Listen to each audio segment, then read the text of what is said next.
Who put bacon in the soap?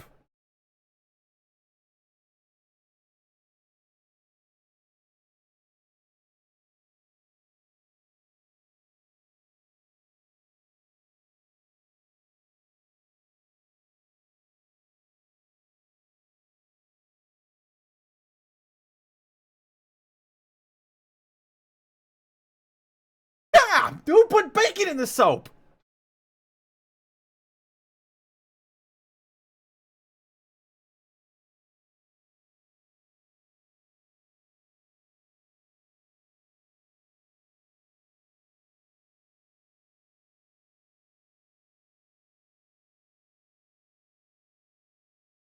Uh,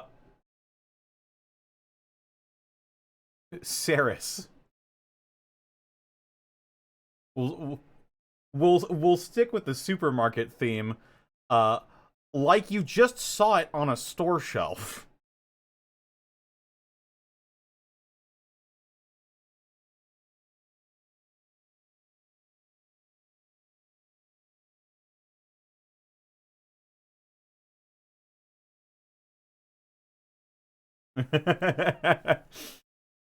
It's scene worthy.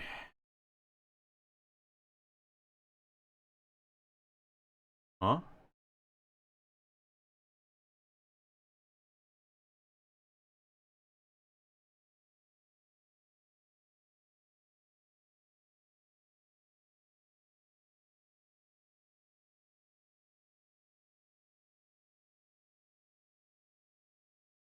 Ah, don't worry.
British.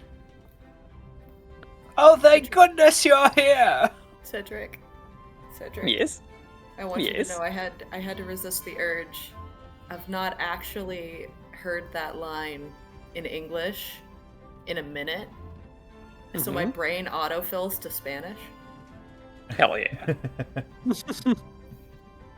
George Lucas. George Lucas? Lord Gookus. Jar Jar Binks. Lord. I'm glad. Also, I'm not chat, the only you can one hear who's us, entertained right? by that Lord name. You can hear I Connor? hope Yes, they can hear us this time. They Okay, should, okay. at least. Okay. Right? Stares at you, OBS. Man, I'm not the sure Lord- what the hell's been happening lately, technologically No, wise. that's a mood. But I'm pretty sure y'all can hear me right now, and as you seem to be able to, welcome to another episode of Kazador's Guide to the Cosmos. Thank you so much for stopping by on this Friday evening. I hope you're ready for some Dungeons and Dragons, but before we can get into all that, we need to go around the horn and introduce our players. Starting with TheropodArt. Where can they find you and what are you up to? Watching D&D on a Friday night? God, you're pathetic. Hi, hello, it's me, your boy. Whoa. TheropodArt. Y'all know where to find me. Blue Sky, Tumblr, for Affinity. Twitch, but I'm taking a hiatus right now. Shari, life is... Yeah. In the last Life is- 24 hours, I've had a tooth replaced and fucking sleep study done. Ugh. But yeah. If you like this D&D stuff and you're really pathetic on Tuesdays as well, you can watch Vecna. You've been ruined. If you're somehow watching this and not that. Yeah. Well, most people have their Fridays free instead of like Tuesdays. True. Fair enough. It was a home studies, and I got to take home a little. I got to take home a kit, and if I didn't bring it back today, the healthcare mafia would have taken my kneecaps. Shit. So That kit cost $12 million. You're already so short. I know I need my kneecaps. Walking around like I'd be walking around like Hank Hill's father. I didn't know there were at-home sleep studies. Yeah, I honestly should I try can't that I out. lost my legs in the war. I killed 50 men. But yeah, that's me. That's what I got going on. Sorry, commissions are still closed. Life is hard. Titty is soft and warm. There you go. Up next, we've got XanillisGrimm. Hi, that's me.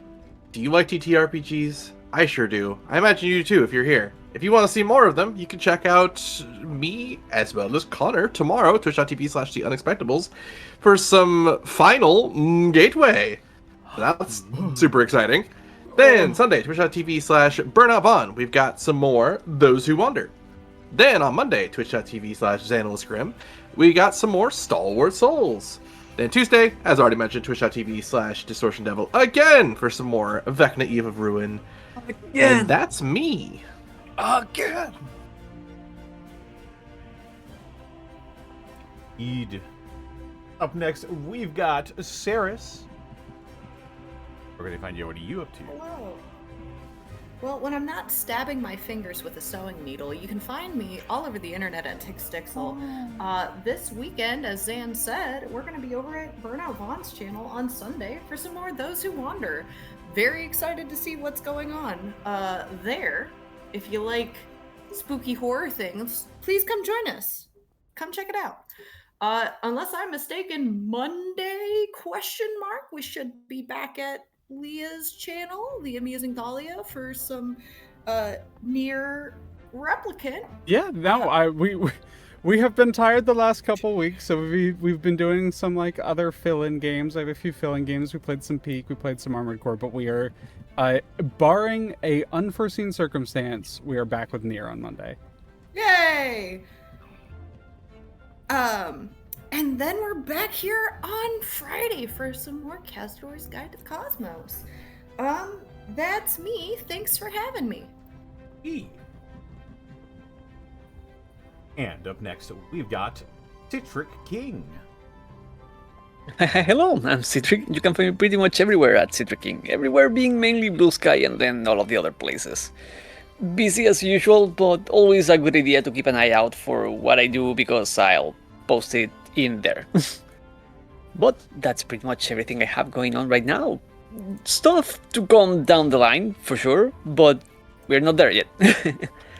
In the meantime, I think we have our one and only GM Leah. Hi, I am Leah. I'm using Thalia on the social medias that I use. You can find me here on Fridays DMing this, on Saturdays not really doing anything, on Sundays on Burnout Vaughn's channel now every week, whether it be Those Who Wonder or Suits, if you like superhero stuff. Mondays on my channel doing just video games with friends, either play them hanging out with me while I go through a video game that they're showing me, or playing like actual co-op games. Tuesdays, I don't really have anything currently, question marks. Wednesdays are, Wednesdays are a thing with Zan and Gaius and some people. We've been playing some Barotrauma, and that's been a very fun stream. Thursdays, I've been doing superhero stuff on my channel at Amusing Thalia. So if you want superhero stuff, more Suits there. Truly a lot of Suits. I like superhero shit. It's my hyperfixation right now. And then that's my week. Wow, I feel like I'm doing a lot now. But thank you for listening to me chat, both here and in other places if you do. And who I am also thankful for is the person who lets me chat here and who has played with me for many years now, my good friend, Connor McKinley DistortionDevil, and his beard magic. My beard wouldn't be so magical though if it wasn't for fine products such as Beard Sorcery. Beard! That's right, Beard Sorcery. You know what? What? It's been a while What are you since doing? I made a little application. I'm gonna go ahead and utilize some of my Paladin's Might Beard Cream from Beard Sorcery. That's right, Beard Sorcery. If you were the webcam isn't on, but imagine. That's true. I could turn it on, but hear I'm it. not wearing a shirt right now, so Zen would be into it. it's true, but TOS wouldn't. Oh, there's been worse things on this site. I know. But yeah, we yes. shouldn't. Beard Sorcery is your one-stop shop for beard hygiene care products. I've been using them for a good long while now. I think half a year at this point, and I've had no complaints. Their products work great. They smell great. They make my beard soft and fragrant, and it keeps the skin underneath moisturized and not itchy. So if you've got a beard out there and you're like, oh, I hate my beard, it's so itchy, that's because you're not moisturizing. Get yourself some beard care products at beardsorcery.com. Use code DistortionDevil. You can save 10%. As well, check out Bones Coffee Company. They've got all sorts of great selections of coffee out there. Different flavors, different varieties, different forms, including K-Cups, whole beans, pre-ground. They've even got canned cold brew, and if you're into any of that, head on over to bonescoffee.com. Use code DistortionDevil and you can save 10% when you shop online. And we also couldn't do this without all of you watching on twitch.tv/DistortionDevil live, or watching this on youtube.com/DevilsAndDiceRolls or patreon.com/DevilsAndDiceRolls if you're one of my many patrons that help keep this boat tugging. Simulcasting. Fancy. Mm-hmm. Well, we're not simulcasting this, but we could. Something to look into. But regardless, yeah.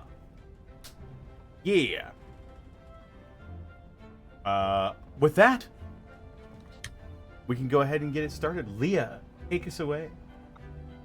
You got it.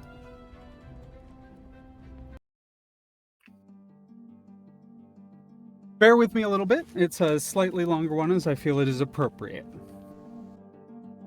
The fiendish infiltration of the Kasigi Empire. A price on Vex's head. The manipulation of Xoruk's past and mind-controlling Esmeralda are but a few of the more relevant evils committed by the fiend Maloloraz. On the River Styx is where we find the Homewrecker and its crew. Now, with Maloloraz's disguise and brain currently revealed, their plot thoroughly dealt with, and their intentions and purpose still remaining a mystery. With time for only a brief respite, the party forges onward towards Avernus, through a dangerous stretch of water, to whatever awaits them beyond. With little time left to ponder what mysteries await, we return to the Homewrecker and its crew. Xoruk, you Yes. had spotted ahead as the party were dealing with the theft of the tardigrade and the escapee Maloloraz. You had spotted a barge ahead, and it had split down one of two paths. You see there's a great divide in the river coming up. There is a, heading left, a soft sort of gentle rolling path through what looks like open gray fields. I would say without a roll, you recognize it as Hades, which you've currently been traveling through. So the path either continues on through there, or there is a right path, which seems to angle downwards at around 45 degrees. Currently, the boat is, or was, at least slowed to a point with various magics and spells in order to apprehend Maloloraz. But as the party has had their conversation and the rest of the officers still remaining out on the deck, you are currently the one probably with, if you are in your observation deck, you would not be able to control, but you would be seeing that ahead of you. Okay. What do you do? Kind of taking a moment to get a better understanding of the lay of the land. He will then convey all the images of what he has seen through his mental connection with the captain. Mm-hmm.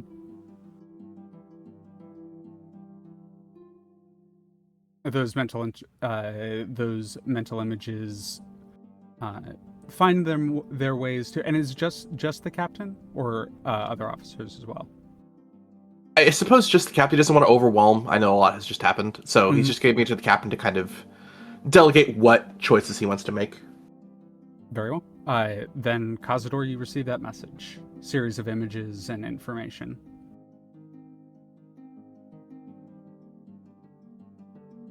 Sorry, remind me what the series of images was again? Happy to do so. There are two paths ahead. Simply put, there are two paths ahead. A right path that takes a sharp 45-degree angle down, and a left path that continues on through Hades. These are what are likely the two different routes that Marine was talking about that you can take from here. Well, I mean, we all agreed that we were keen to fight some. We were keen to fight our way through this, so I'm assuming the path that steers us further into Hades is the one that we're taking. Not actually. If you, based on the information that Marine gave you, the left path continuing through Hades is the one that would take you on the banks of Hades past the tower of the Archfey Igwilv. The right path is the path that descends at a steep 45-degree angle, and, as Marine said, lead you through the plain Gehenna towards Beator, or the Nine Hells. Yeah, we were set to run across some demonic barges on the way there. Mm-hmm. Absolutely, and the barge that Xoruk saw was in fact taking the right path and seemed to disappear off almost like a cliff. Like, yeah, I suppose then we'll make our way towards the steep drop. you have a little bit of water ahead of you, but it does look like it is about to. It will probably be quite harrowing once you get to that point. Anyone who would be looking off the top deck, or Xoruk if you are looking in your observation platform, I would like anyone who would like to roll me a perception check.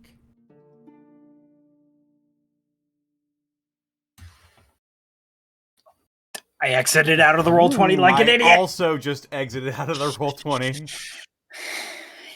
No? Do like that. Like, Not 20 for Xoruk. It's coming. oh my god. Oh, man. Rook sees all. He's or look.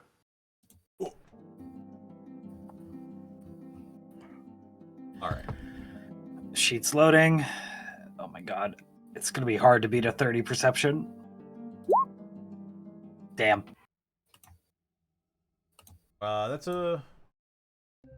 Oh, I haven't rolled yet. 14. 14, 14, 23, and a 30. The two 14s, the two paths stretch out ahead of you. They are pretty much as I described. The left path through Hades does look as though it would be more simple or easy to sail, as it is, as a traditional river would flow, just kind of snaking through the land. The right path you cannot really see, as it descends at like a 45-degree angle off. Sorry, my brain is a little off. For Hakka, you're able to see that on the left path, while it may look a little bit more, not even a little, significantly more steady as a river, there is something odd about it, something that you, from your time in Chol, would recognize. When large enough beings are underneath water and are moving around, either in number or in size or in force, it disturbs the surface of a water in a couple ways. One that can kind of offset what would be a traditional current, and the other that would be creating a current that would otherwise not be there.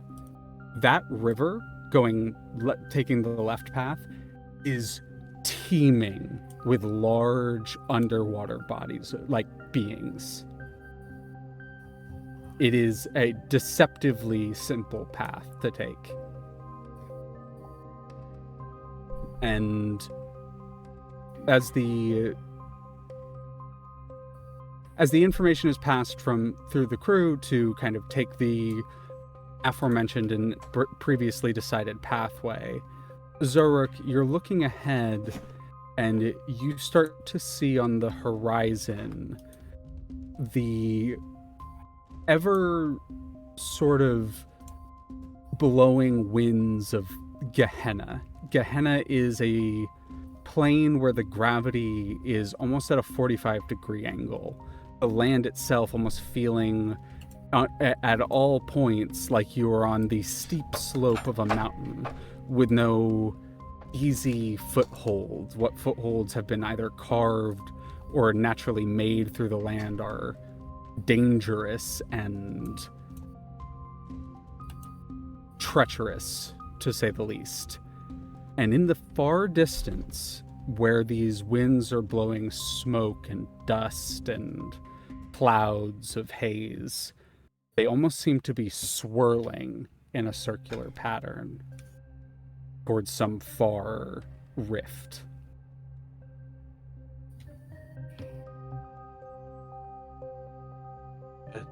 Xoruk will, as well, kind of try to take those images the best he can and send them over towards the captain.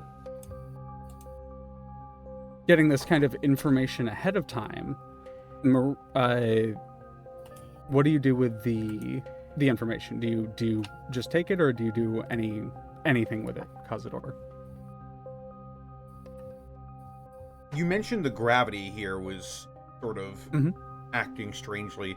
How does it seem to be affecting the ship? The ship, as it's sort of drifting in that direction and almost seems to list to one side. And are you at the helm, or is Marine at the helm? I think Kazador would be at the helm for the... All right, I'd like you to roll a piloting check. All right. Is that just intelligence? You are proficient with it, so it would be intelligence plus proficiency. Idiot.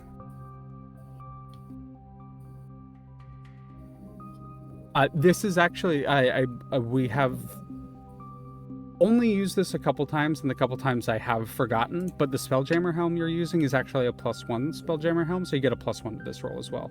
Ooh. Nifty. I will do this.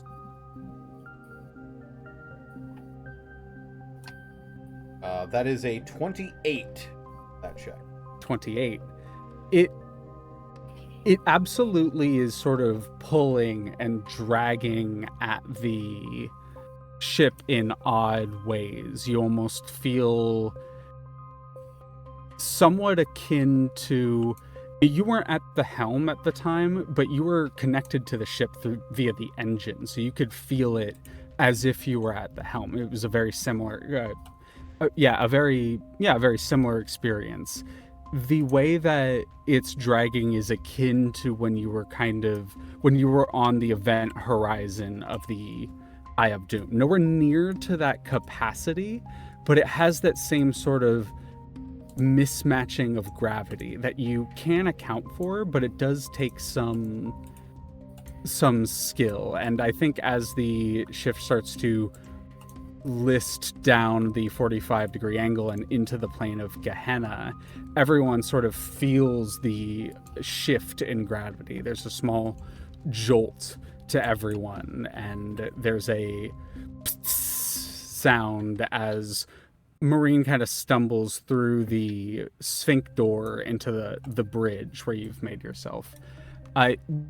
This is the kind of last sort of period of time before getting into anything dangerous. Marine I have a scene for Kazador with Marine. Are there any other scenes that anyone would like to have? I haven't really checked in with the rest of the party at this moment, so I really want everyone to kind of place themselves where they would be on the ship, and I'm going to go down and kind of try to check in and see where everyone is.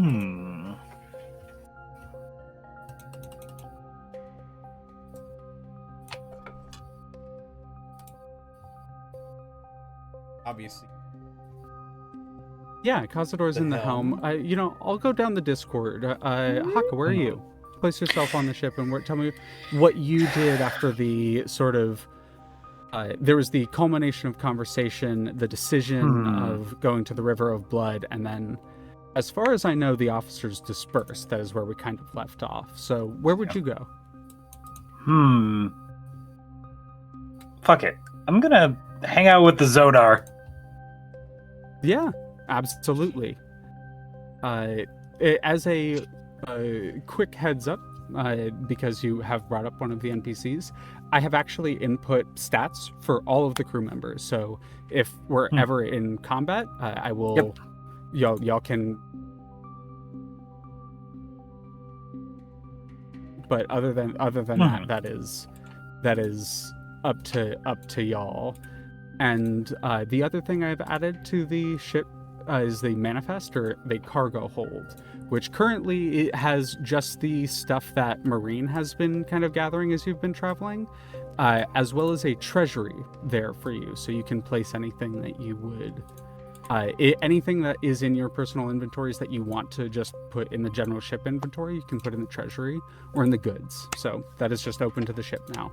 And I only bring that up because you referenced one of the NPCs that I added stats for. Mm.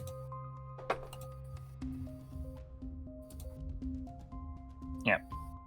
Hakka's just gonna just kind of stand and like look around at the Zodar. Does it acknowledge his presence at all, or?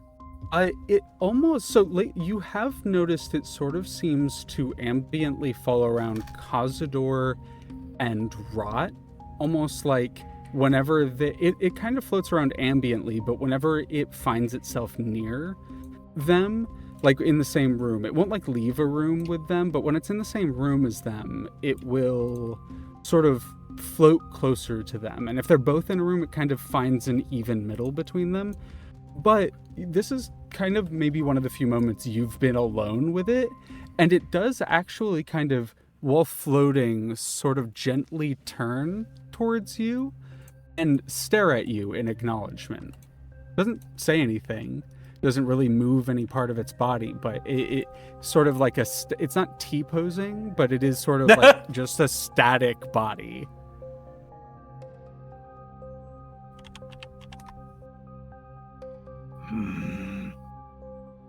I have my eyes on you.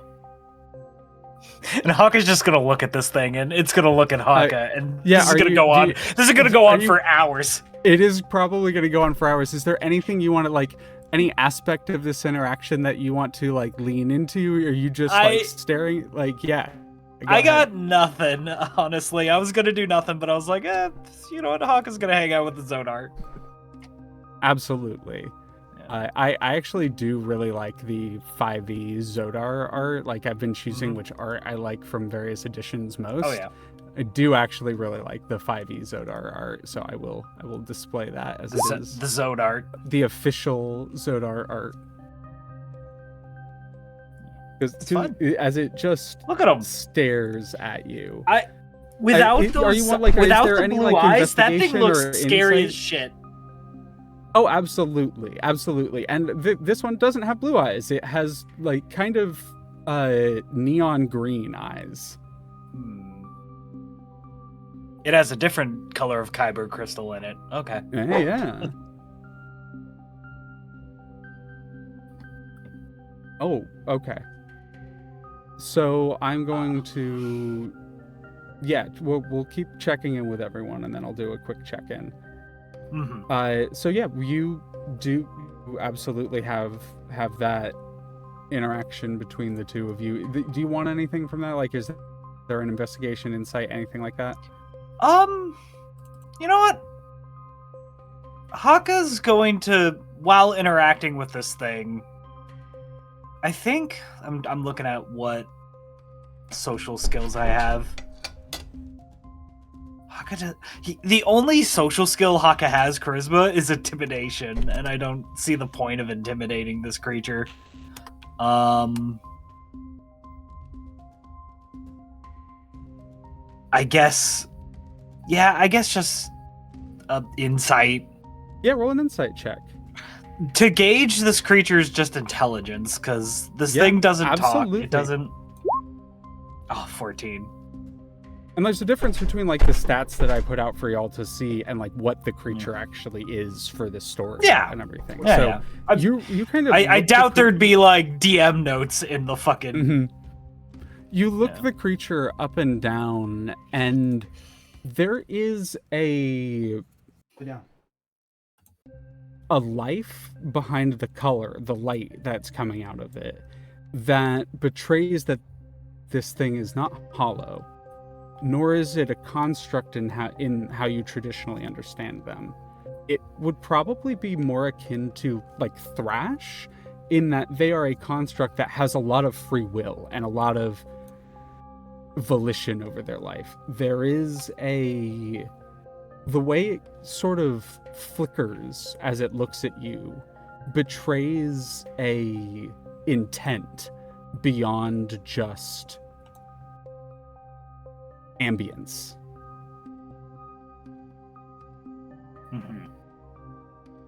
It absolutely has purpose. It has a reason for the things it does and the ways it acts. It is alive. Mhm. Well, Hakka's curiosity is sated. It, after a while, Oh. almost seems to just like... You would swear if the helmet was not fully attached to the chest plate, it nodded at you. Nah. It's got no neck. It can't nod. Exactly. If a creature without a neck could nod, if Relic could nod. Oh no! My boy's got no neck. Yep. All right. Going down. Vex, where would you have been?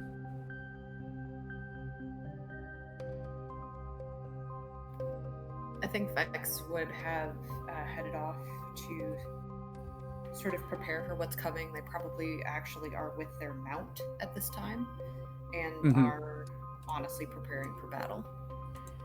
Oh yeah, no, it makes sense. So, saddling. This thing does have Gith armor on it, as it was like a trained beast of war, and so you're probably like fixing the leather straps, the helmet down, fully locked and loaded.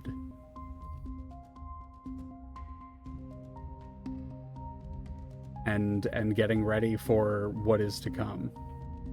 Oh yeah. Xoruk, I do want to check in with you. We know you've been up there and observing, but I do want to check in with you.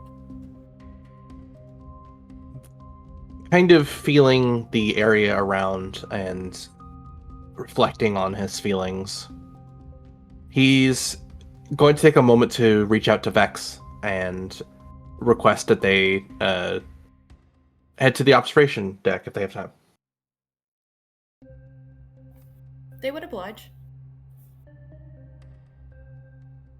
And once they're there, Xoruk will have what looks like a modest amount of cookware, and will have made very simple tea with with some biscuits that have a very fresh kind of peach jam to them, and we'll have a few cushions to sit on, and we'll kind of motion for Vex to sit with him. They will. And, you know, as they sort of take their seat, they actually are going to hold out a hand as if offering to give them something. He will have his hand out. It's the coin from the previous session. They have kind of like this smirk on their face as they hold it out.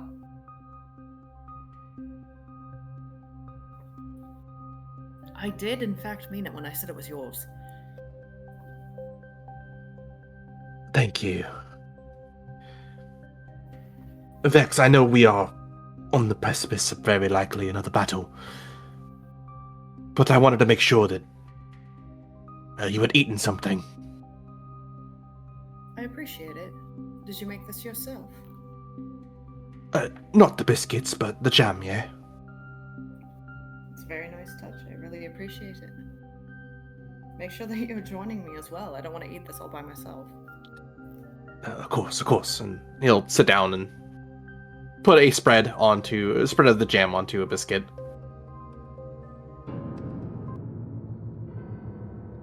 Can I ask you something, Vex? Always.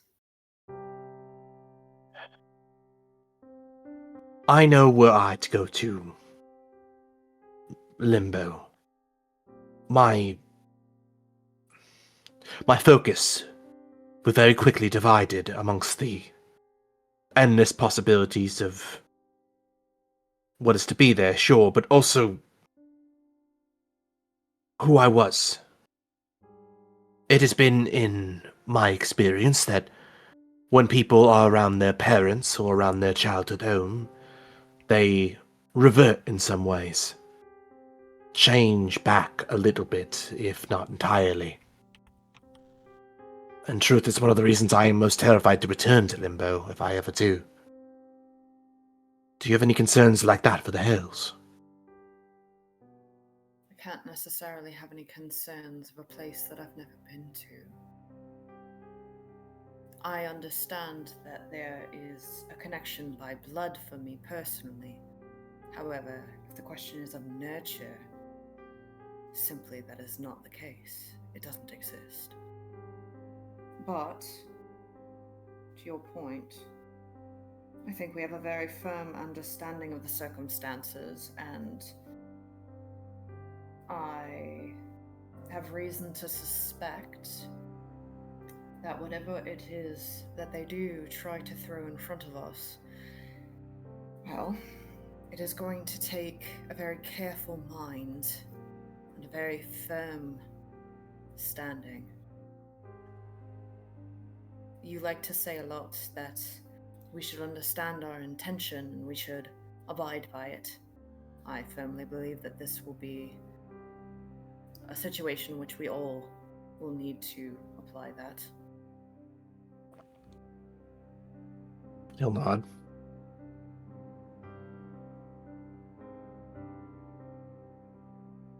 I need to be honest, I don't know if I'd have the same courage. Had I never been from Limbo and I know my people are from there and I was told to go there, I would be anxious. I am more than a little envious that you are so poised despite all that. I don't know that it's something to be envious about, Xoruk. If anything, I feel a bit... jealous is not the right word, but there is a sense of... I don't know. You feel something. You actually feel some sense of... I don't know, you said so yourself in this case, anxious, anxiety. You actually feel something. When I think of everything now, where we are at, what we are doing, to me, if you want to talk about going back to places we've been before, this is just another bout in the mists. I do not feel anything, just a preparedness and an understanding that I will have to have a steel will in order to face whatever it is that's in front of us. I think any normal person should feel fear, should feel wonder, should feel perhaps even curiosity. A what if? Xoruk, I don't feel that. Not now. Maybe at one point I did, but not now. See. Well, I am at the very least thankful that if I am going to descend into the very hells themselves, it is with you. That I can agree. He'll smile. They'll smile back. Now, I'm certain you've been putting your patience in with the Lancer, yes? I've been trying. It's a bit out of my element, but they seem to be eager. They like to ascend very often, very quickly, preferring to descend as much as possible. I have often found that it is not the carrot or the stick approach that works best with them. Instead, it is a connection. He'll offer out his hand. They will take it. He'll kind of put his fingers between Vex's fingers and kind of squeeze tight and close his eyes. Match your breathing with the Lancer. Let its sight be yours. Let its will be yours for but a moment. feel for them, and they will feel for you. This connection is priceless and hard to explain. But I know you will feel it, Vex. You'll break the connection. They open their eyes and they nod.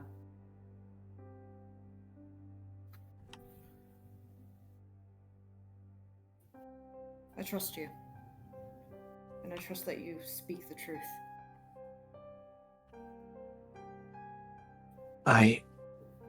As always, I'm thankful for your trust. But in truth, this mind of mine, it has become better at defining the world around it than when we first began our adventure here. I find myself hesitating in ways that I did not do so before. Is it because you have something to lose? Kind of sit back for a moment and think about that. After all, you went this entire time. Sort of approaching everything with reckless abandon. Whatever came would come. Whatever left would go. You sort of didn't cling to permanency.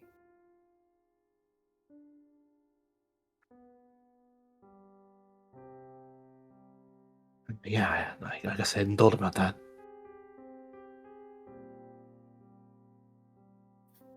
Vex, my entire life I have hated or felt like there was no home for me. Now when we're apart for even minutes, I feel sickly to my stomach, though I'm not where I'm meant to be. And it's only sedated when I know you are near. They sort of smile at that. It's very soft. I mean, home is, as they say, where the heart is. And they say that wherever you feel most at home is where you feel like you belong. Perhaps for the first time in your life, you feel, I don't know, like you mean something to someone else. And they just kind of smile bigger. I suppose so. Home is where the heart is, then I leave my home to you, Vex Alibaster. They take his hand again. They squeeze it. Bit of an irony. You say that upon the home wrecker, as it were. I'm sorry, I have to give a little bit of a laugh at that. No, You'll have to forgive me. nothing to forgive. The cosmos, as in most things in life, tends to have a very strange irony to it, at least in my experience. Certainly. I have had many. Oops, sorry. Go- Nope, you first. I have had many in my life try to win my affections, fight as hard as they could to try and, I don't know, form the connection that I suppose you and I now have. That you have done it seemingly so effortlessly. One where they have failed. One would as easily capture a bird in a cage and expect it to be content. Of course, this is different. I don't expect you to stay. That's a choice you make. I don't expect you to beholden yourself to any sort of cage. And of course, I'm honored and above all else flattered that you would choose to stay, of course. But understand, I think those who have tried to fight for your affection, for your time even, have failed to understand that one cannot simply, as I said, take a bird off a tree, put it in a cage, expect it to be happy. It is meant for flight, not for a perch. He'll reflect on that for a few moments.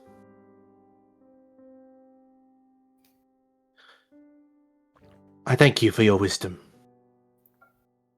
But not only do I have reservations or cautions about the next time we would have to engage in combat, as I know not what my prowess now would be, but also, and I don't know why this is the case, but people on this ship come to me for answers. And I do my best with the breadth of my experience and wisdom, what knowledges I possess, to answer them the best I can. But this, Vex, kind of holds your hand with two of hands this time. This is new to me.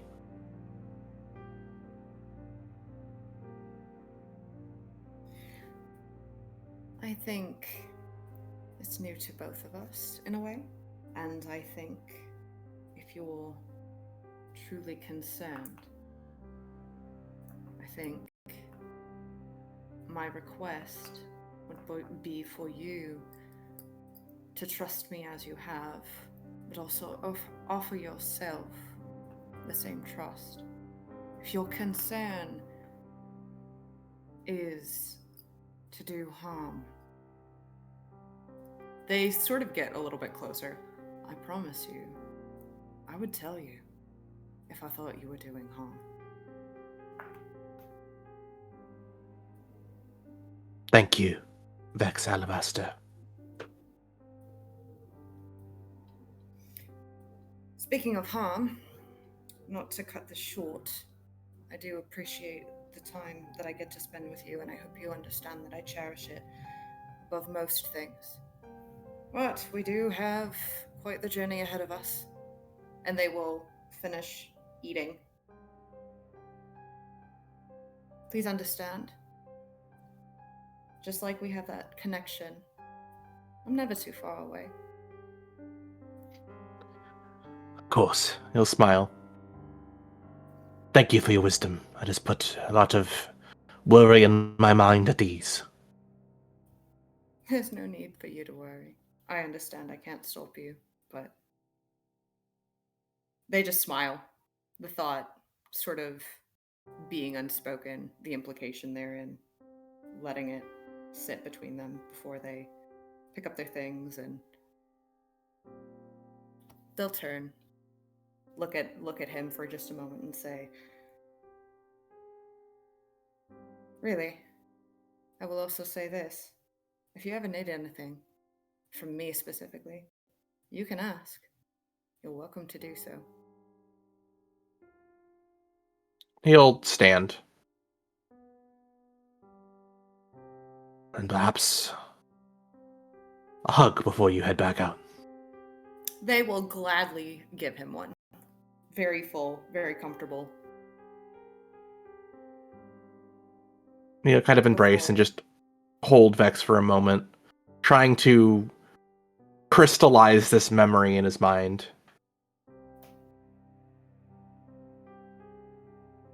They let him hold on as long as he needs to.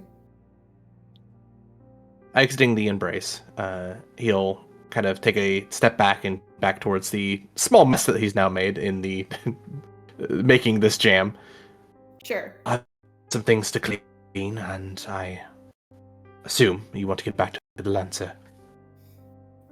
If you're saying I need a connection, then I best make sure that I have it established. For sure. He'll give a curt bow, and you see him move over to start cleaning basically his dishes. They offer him a little bit of help, just easing the burden a bit before properly taking their leave. As you take your leave down the sort of levitation elevators, you would see Esmeralda actually kind of very much doing the leaning against the wall waiting for someone thing before looking up at you nearby one of the other levitation elevators. She just kind of gives you a half smile. Never thought I'd be a jealous woman, but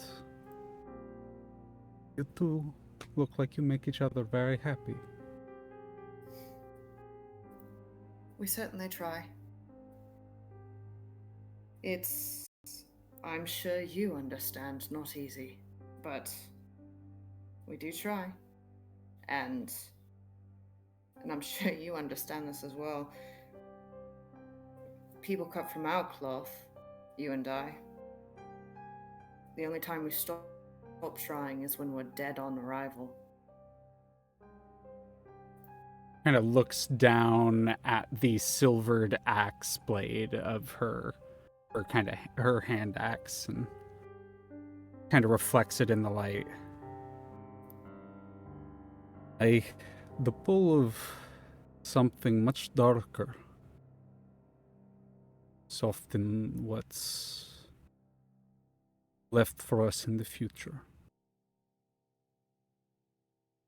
Just hope you protect what little light you have.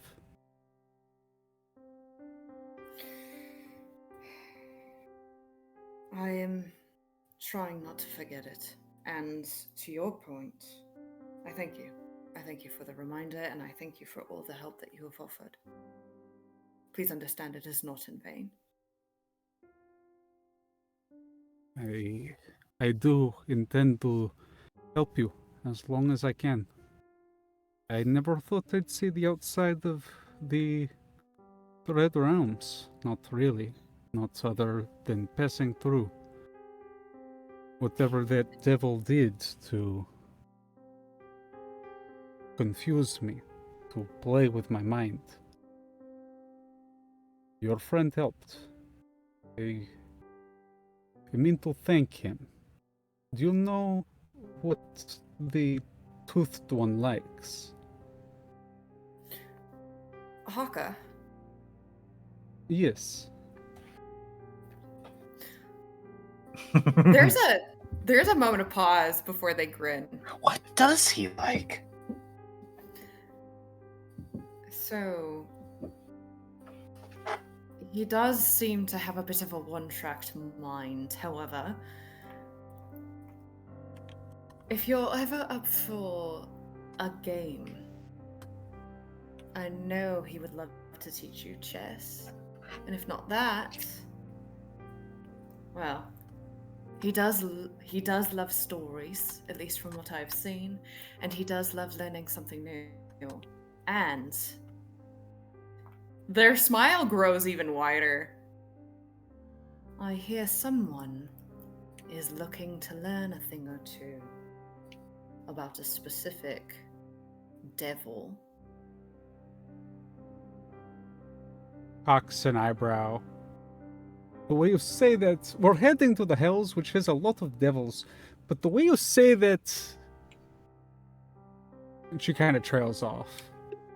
You know exactly which one, and he doesn't live in the Hells.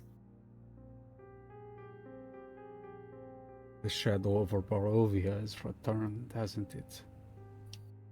And apparently, he has family there.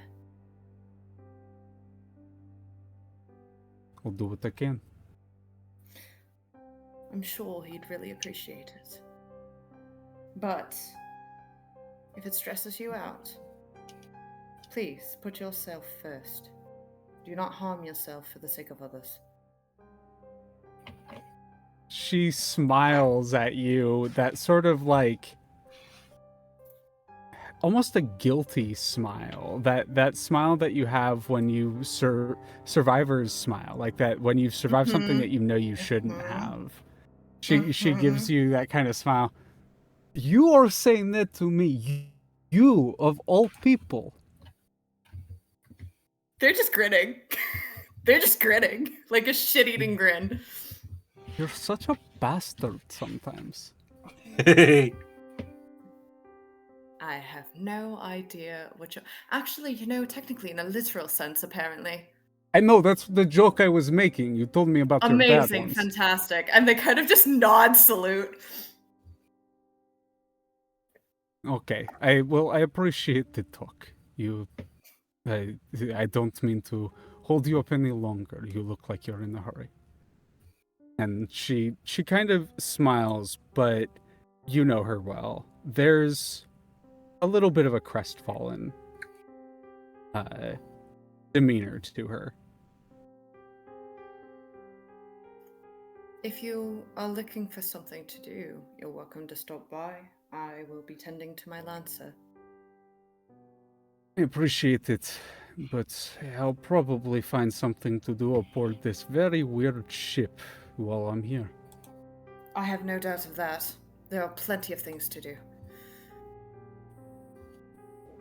There are those very big crossbows out on the top deck. She kind of strokes her chin contemplatively, with you providing her with something, a distraction, a thought of some kind. You kind of smile as you see her begin to make her way to the top decks. Thank you, Ace.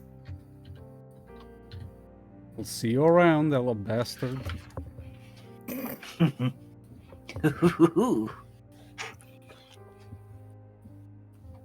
Right. Where would you have gotten up to?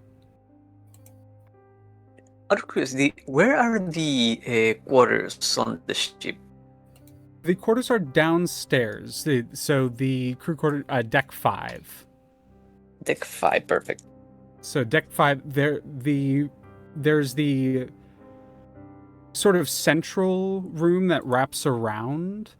That is where actually it was just kind of an empty cargo hold, but it's actually been, since Marine attached the spell jamming sails to the outside of the hull, to the outside of the shell, it's actually been retrofitted into a rope room for controlling the sails while inside the ship. The top and bottom were also cargo holds, but the bottom currently is a Star Lancer nest. So the top is the cargo hold. This seems to have been the equivalent to a captain's quarters. And then this is the equivalent to a crew quarters.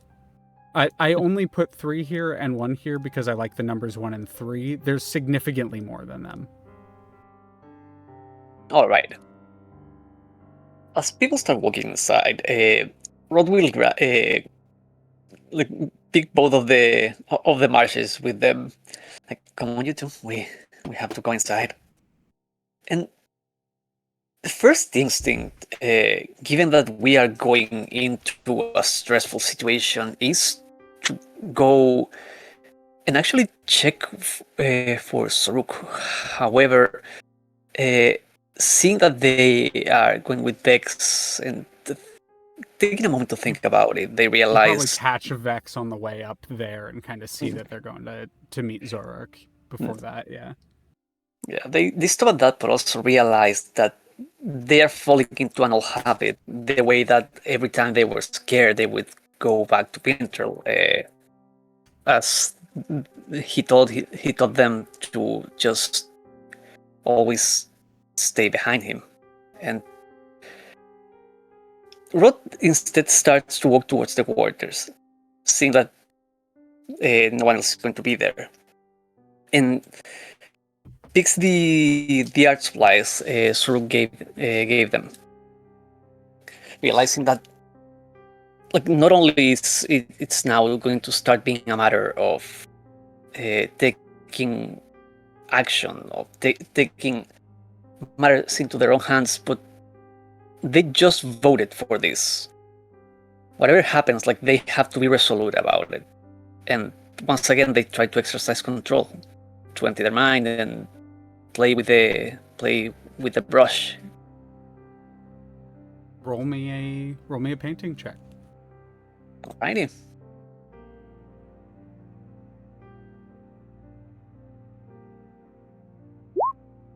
$26. 26. What I want you to describe what you think happens here.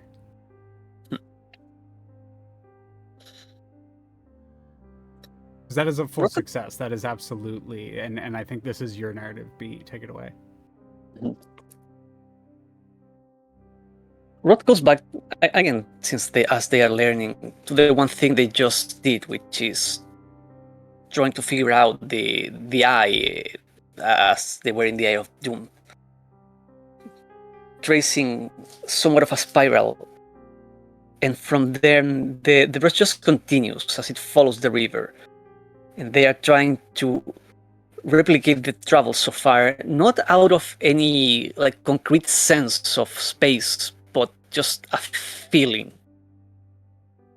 as to how things are moving, and trying to take control and redirect it back to a concrete spiral. Progressive, predictable. Very much again, with their eyes closed, not seeing what's going on the canvas, but still very much aware of the hand that holds the brush, making sure that movement is what's guiding the end result.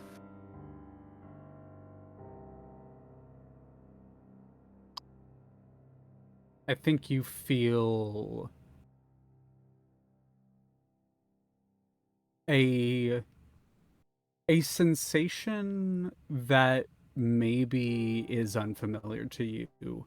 Maybe you felt a couple times previously, maybe recently, maybe a couple times in your past, but a feel of almost consciousness through the magic that is pouring off your body.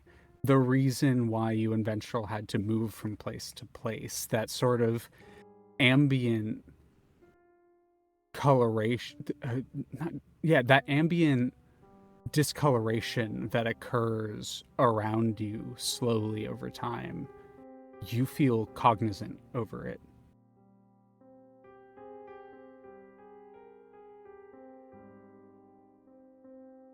What do you do?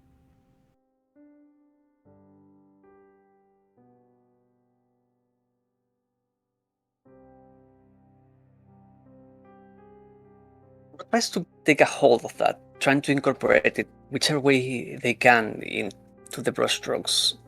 Not really knowing what's going outside, as again their eyes are closed. Their blind sight lets them feel the motions, the objects around, but not what's being drawn on the paper. So whatever result effect this is having, trying to pour this sensation into the strokes, into the ink itself. Something they are going to realize the moment they open their eyes. Roll a flat wisdom check. Will do.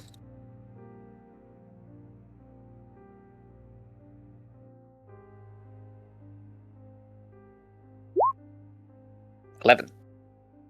11. You feel...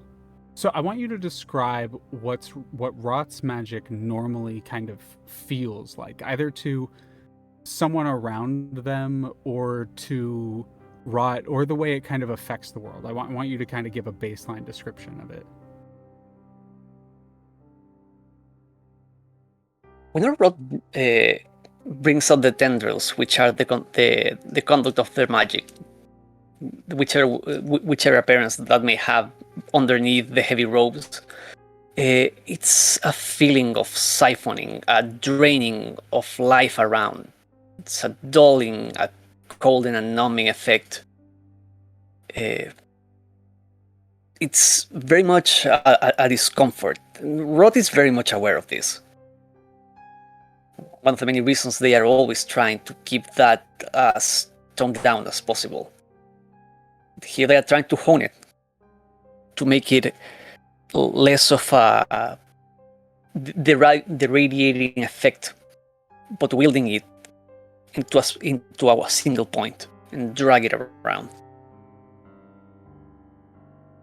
Two things happen. One, the first, you feel almost like you are pulling along this string of cold and a creeping, unsettling sensation. And you almost feel it start to warm up. Like there is another end of that thread where it cycles back to life. And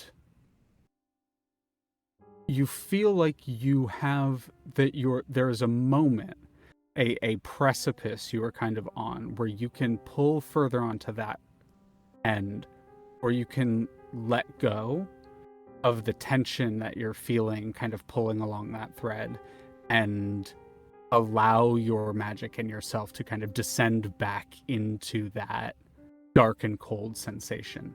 With an 11, it's very hard to hold on.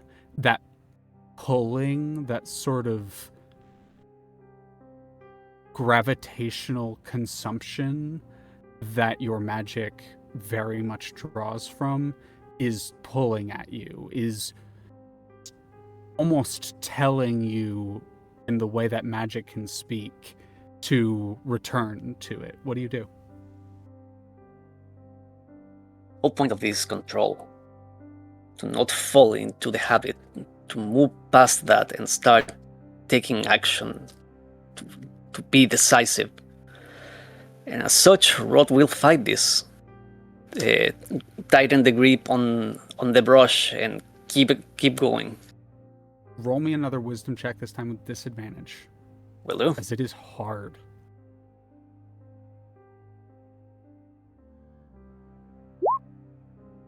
Ten. All right, let me, with a 25 on the other side, and this is why I wanted the disadvantage. Let me ask you a question. How badly does Rot want this right now?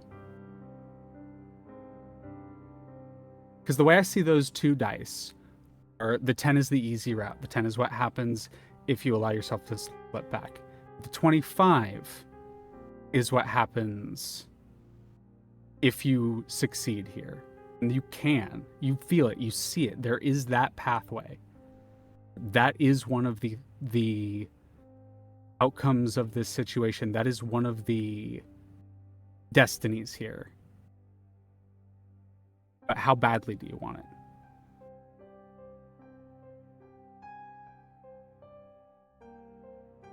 Feeling the pull to go back to the usual, to the safe, to the comfort. There is almost a moment when Rod is willing to give up. They just went back to their home and they saw what that means. They put your head back down to just embrace apathy and let things go without you ever raising your voice, without ever exerting your own will. And there is a direct rejection to that. Just everything in Rod now, having been outside for as little as it has been, to see the world and being with a group of people, driven people willing to make a change, there is just another rejection of what it was, and Rod wants to see what it can be. I will give you a choice here. There are two ways that you can succeed this. Well, actually, no, there are three. I think there are three. There is the pathway that this is pure fate. I know you have a lot of fate.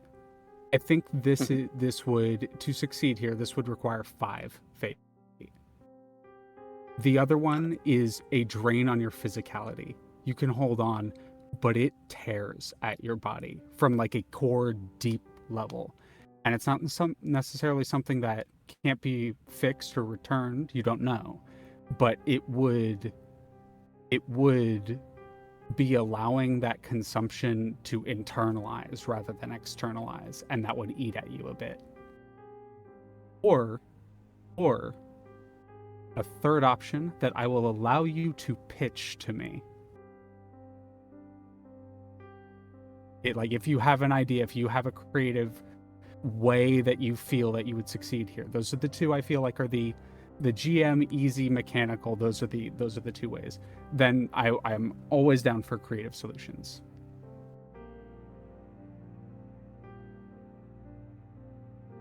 Change comes at a cost. Taking the damage. For the time being, reduce your constitution By 2. Will do. Oof, indeed. The other side of it is I want you to describe what it's like pulling and what that other end, what going past that and what the other side of Rot's magic can be. And I will tell you what you get after that.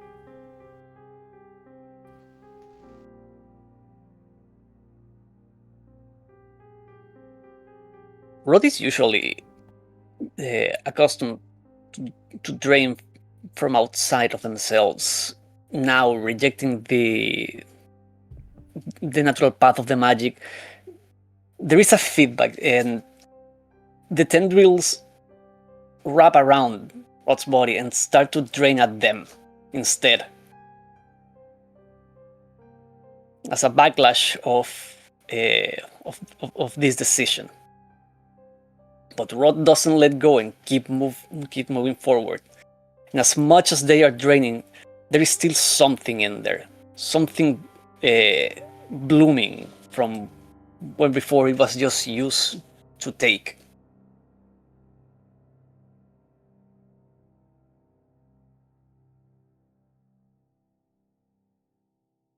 I want to know what the painting looks like, as you have discovered a deeper power within yourself. And I would like you to take a second druid subclass. Oh! Oh, goddamn! We're going to take a quick break there. I got Oh, Damn, shit. Citric. Now you're on Kazador's level. Hold on, I wouldn't say that much. Holy shit.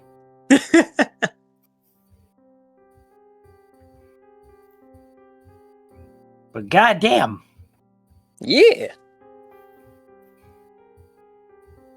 But it's break time. How is chat doing? How's it going, chat? Yeah.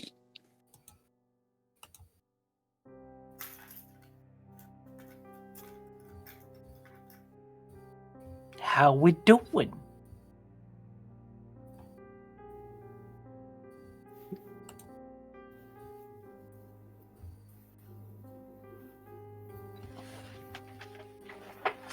No class you're gonna go? Or subclass you're gonna go? Now I have to now I have to make some decisions there.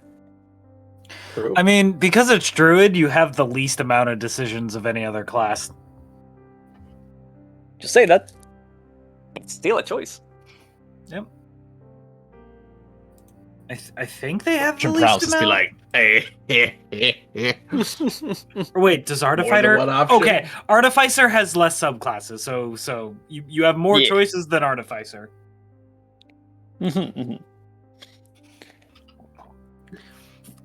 Artificer, you have 4 subclasses. when you give a subclass to a second, when you give the second subclass feature to a second party member, and all the other party members go, hold on. This is getting out of hand. Now there's 2 of them.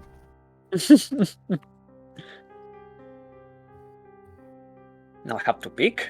Mm-hmm. I have ideas.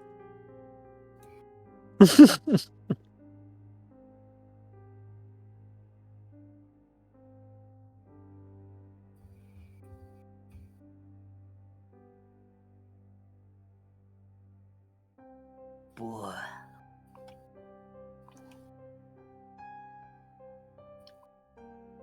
Also, I told myself throughout the week, like, oh yeah, once the session starts, I want to do this thing, and I just can't remember what I wanted to do.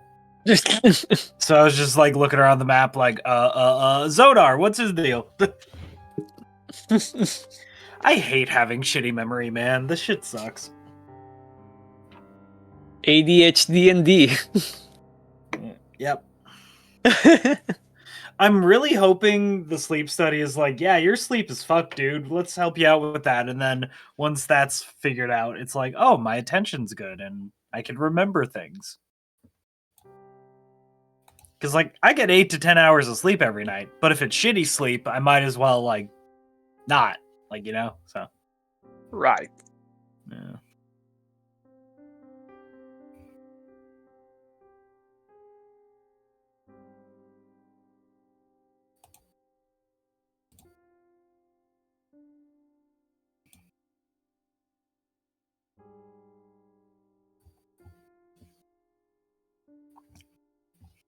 Why can't we get, like, the human body patch notes? Like, we need a patch update, man.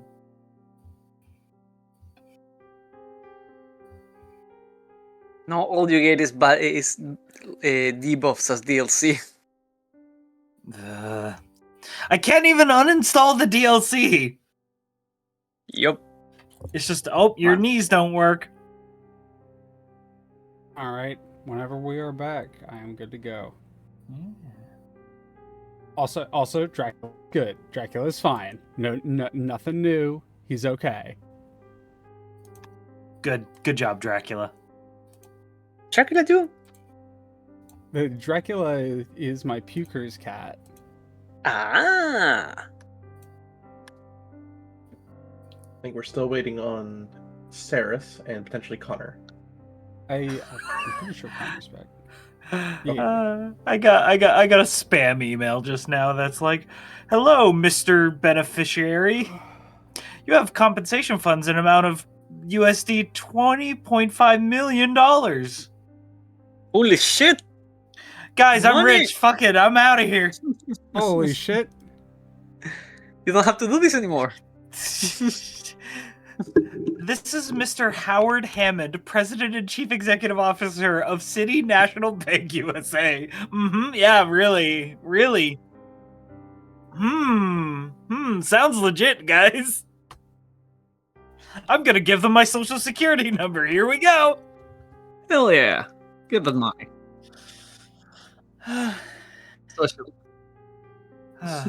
God. So fucking stupid. That can't be real. And if it is, it's obviously not them. I'm sure it's them. Why anyone would do that? Go on the internet and tell lies. It's all those Nigerian princes, you know? One of them's got to be a Nigerian prince eventually. Yeah. Just statistically.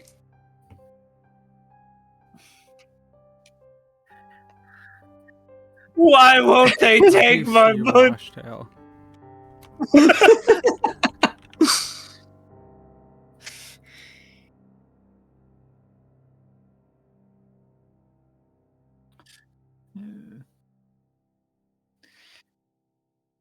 It's like how yeah. I'm trying to buy friends. It's like how in Dubai, like if you miss a car payment, like that's technically, legally speaking, stealing. So there's all these expensive cars just left in Dubai to rot.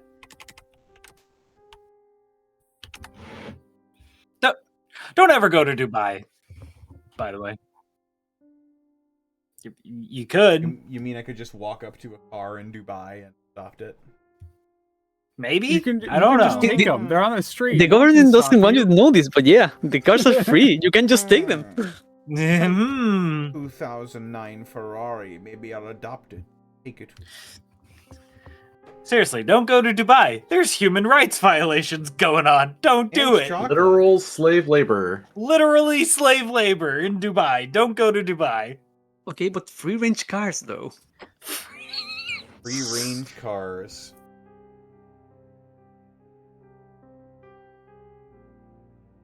I just walk up to a car and feed it some bolts. There you go, little guy. Oh, thanks, Connor. Ka-chow! As long as I have Lightning McQueen! What are you doing in Dubai? I'm exploiting that slave labor. Ka-chow! There's a whole bunch of cars here. Kachuga.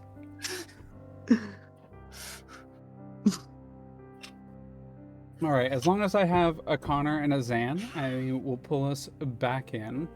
And we won't move on past them without a Vex, but I will give them some more time to turn. No rush. But everyone good go? Oh, Vex here anyways. All right, go. Jazz hands. You got it, babe. All right, well, in that case, Kazador, as you have been manning the helm of the vessel, let me just shorp to music real quick.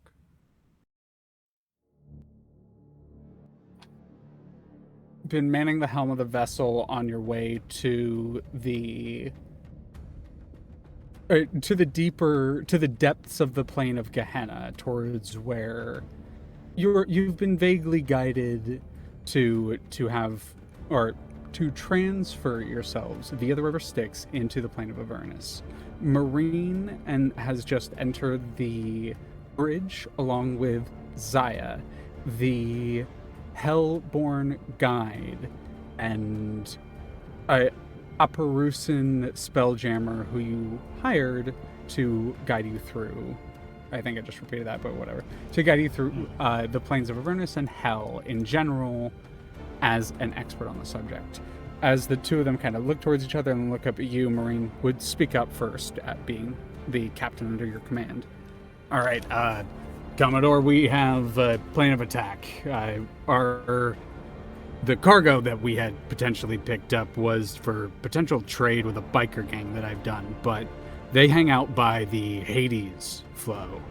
So where we're headed, we're probably going to want to go deal with someone, or a place called the Zoo, but that's not until we get into Hades. I can kind of go through the plan once we get into Avernus, sorry. I can kind of go through the plan once we get there. But as for what we're going to be traveling through for the river Styx, it's going to be honestly kind of smooth sailing. We have, for a little bit at least, we have a spelljammer, so we can fly over a lot of the more dangerous sections of Gehenna's waters. It's not something I could always do with the tardigrade due to the way gravity affects things in that. But this vessel seems to be there's a little bit of a stutter, a bit more sturdy with the gravity here. That being said, there is going to be a section that we're going to hit. I was informed by the visuals that you had received, and some of the information that has been passed to me is that we're heading towards a swirling mass of clouds, which means the entrance that the rivers have decided that we are taking today is one that it has a few different names, but all in all, it is lovingly called Hell's Corridor. It is its own joy to pass through. The problem with it is there's going to be a section where we can't fly over a lot of the stuff. We're going to have to take to the waters. There's an old devil structure that was built here just with the intention of potentially blocking out more powerful demons and that kind of creature of some kind. We are going to have to pass by them, and while the devils have long abandoned the place, the Yugolods and various other creatures have moved in and established themselves in the locale. So the ballistae that could definitely shoot down this ship are still in effect, meaning our safer route is through the waters. So in this section, we're going to have to be, taking it step by step. There are going to be some sections where we're on a faster vessel, so we'll move past a lot of the stuff, but it's going to be up to you who is where. We're probably going to want people on the top decks, because when we pass by vessels, we are definitely going to be boarded. I know it's a lot of information, Commodore, but I can break it down for you if you need.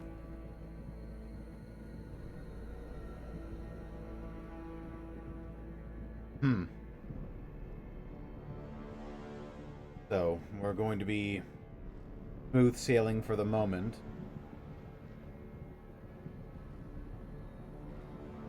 Yeah, the quick report, my apologies, I just want to make sure you had everything. Quick report, smooth sailing over most of Gehenna. You're just going to be, you and you're handling her beautifully, I must say.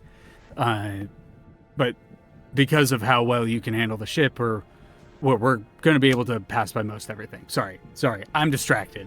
Where we're headed is very dangerous, and I usually avoid it. But I believe that we can do it. Y'all are way more capable than anyone I've ever sailed with before, by a long shot. But let me break it down. Smooth sailing for now over the cliffs of Gehenna into Hell's Corridor. Hell's Corridor has a old devil's fortress that has ballista that can shoot down the ship. We'll need to descend into the waters and take it step by step from there. You're going to need to decide where everyone in the crew will be stationed during this time. Question. Very well. As Hakka kind of walks in following. If these ballista can hit us and take down the ship, is there any way we could just destroy them without getting feet on the ground? Destroy the ballista. It's going to be more difficult. Nothing we have outranges them. Damn. We might just have to bolster the ship to either avoid or sustain itself through any damage.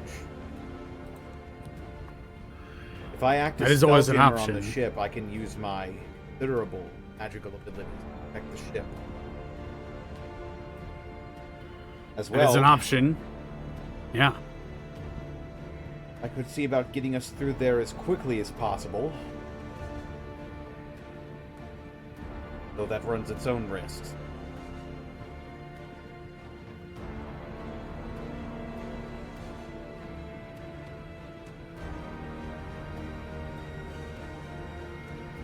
But we'll be breaking into Hell's Corridor here fairly shortly, so we'll have to take it step by step when we get there. You can decide how you want to handle it when we get there, but I feel like everyone should have their stations before then, so we're not scrambling when we get there. Very well. If you want to man the ship, I absolutely support you, and I will take Ina and Nat and we'll man the guns. Were they asking Hakka to man the shit or Kazador? They were looking at Kazador for that. Oh, okay.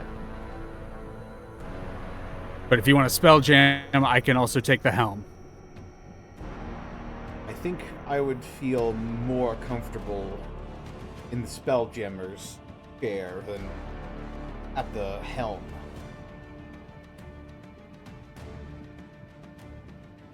All right. I Who think do you want Ross- on the top decks?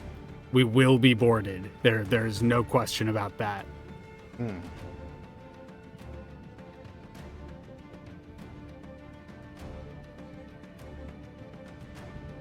Xoruk and Vex. Anyone seen them? Vex, I believe, is like I have to go preparing the looking Star for them lately. Lancer. They have spent a lot of time together in the observation deck. I feel like because it's comedic timing, you hear in the group chat, "Is there anything that I'm needed for? I've taken a position up in the Lancer, outside the ship." Yes, Marine tells me that our vessel, where we're going, we are more than likely going to be boarded. So we need Would you people pref- on deck. Okay, that answers that. I'll go ahead, I'll dock. Be there in 5. Yes, I would stay off of the Lancer as well. Apparently there are ballastae that are in play as well, and I don't want you getting shot Well, that's down. actually not a bad idea. They could stay on the Lancer as long. Honestly, I would count as long as they don't fly too high up.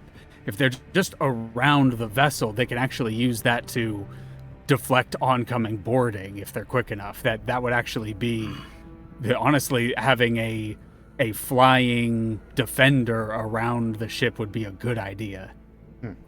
That is, unless you're feeling confident, Alibaster. I'm more than happy to be where the captain believes I could be best suited.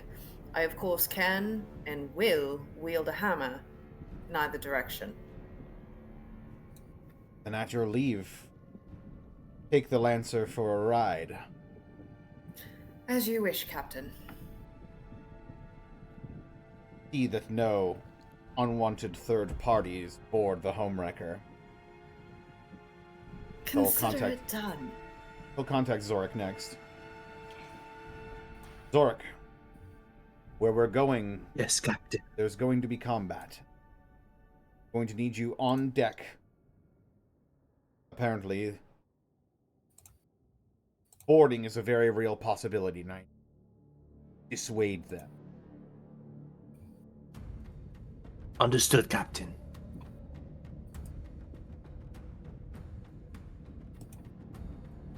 In that case, I will take the helm, and Ina, Nat, I want you two on one of the guns. I think I saw Esmeralda out there. Teach her how to fire it, and you two load. The two of them salute. Nat looks at you, the one that recently chose the name, the kind of older, more protective of the two, turns to you, Kazador, and does like a second sort of salute. Meanwhile, Ina just jumps off and runs outside, and then Nat sort of like chases after.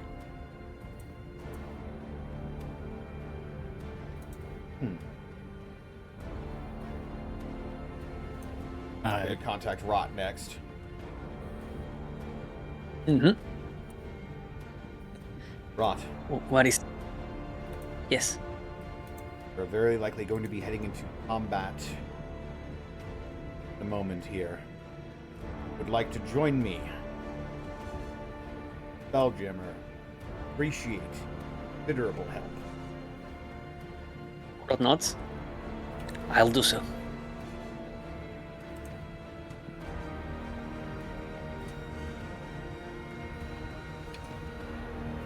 He turns to Hakka.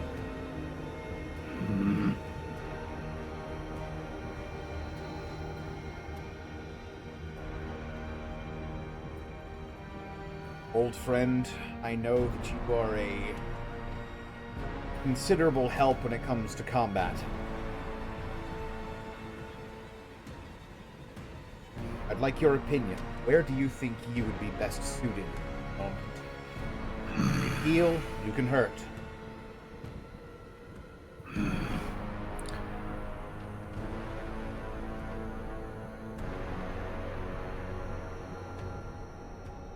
I think keeping the others alive is what I should focus on.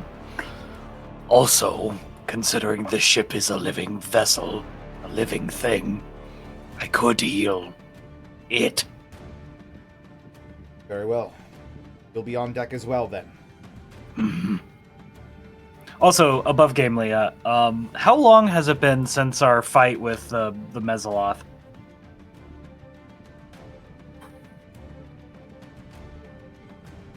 You mean The Mezzaloth? you mean The Maleloraz? Maleloraz. Oh god, I got my words mixed up. Sorry. Yeah, I was like, all good. What if you, yeah, a lot of. There's a fiendish lot names. of Yugoloths. Fucking There has Arcanoloths, been enough for a fucking short rest. Fuck her off. Fuckeroths. Okay. Been enough for a short rest, not a long rest. Okay, so I haven't got any slots back. Okay. Yeah, that's fine. Yeah, I'll be up on the deck with Vex and Xoruk. It's a bit of a lot of eggs in one basket, but I think it's the best.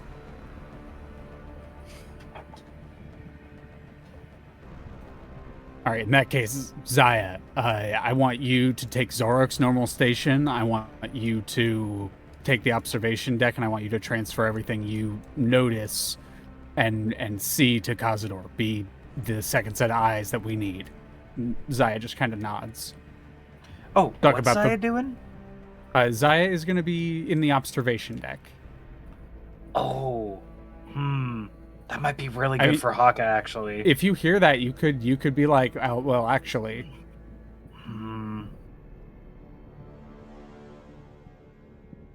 Yeah. You're probably Actually, still making your way out right as that Marine is giving that order. Marine.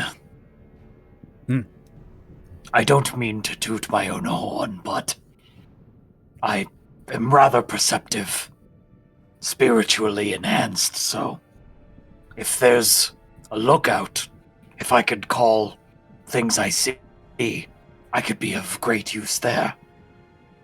Xoruk's normal Not- position in the observation deck. Normally his connection to the ship and his eyes are very helpful up there. They helped me immensely when I was sailing through when we were sailing through the Eye of Doom. And I assume since I'm still on the ship, I could can possibly... heal. Yeah. It'll be less effective from there than in the engines, but you can. Can you still cast spells from there? But there is a porthole for the Mangolin. It only fires backwards, but you can if anything's chasing us. Very It takes a while to load. It takes quite a while to load, but if you take the time to load it beforehand, you'll at least have one shot on it. I'll do what I can.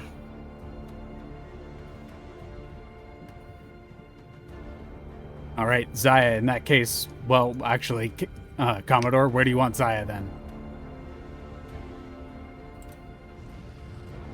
Forgive me, Commodore. We have not fought yet together, but I am a capable warrior. I have good sight. My skills are mainly in tracking, but I can function as a warrior if needed on the decks.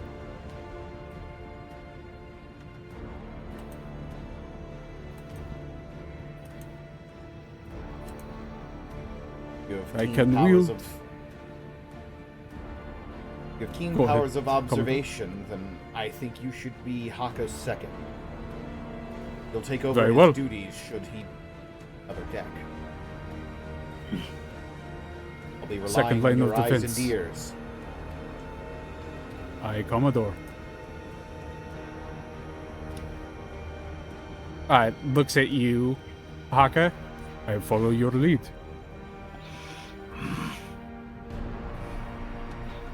Very well. Come along now. And they follow you. Are you and Zaya in the observation deck? Rain goes, all right, well, that just leaves me to take the helm and you two to take the spelljammers.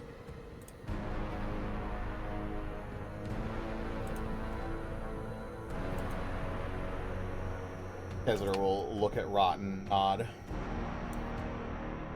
Rod nods back and goes into position. I assume we're taking the same spots as last time. I believe so, yeah.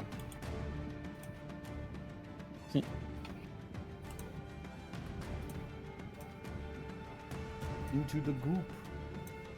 And as everyone takes position where they need to be, there is a kind of I think it would make sense to do it this way.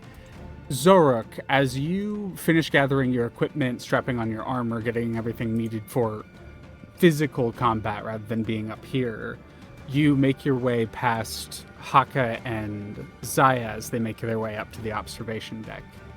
And as you're passing through the hangar where the tardigrade is, you see Naimana is sitting on the little platform that descends up and down the entry platform. And as you kind of walk past, she kind of looks up at you and she kind of does the hold out the hand like she wants to speak with you, but kind of retracts it as well.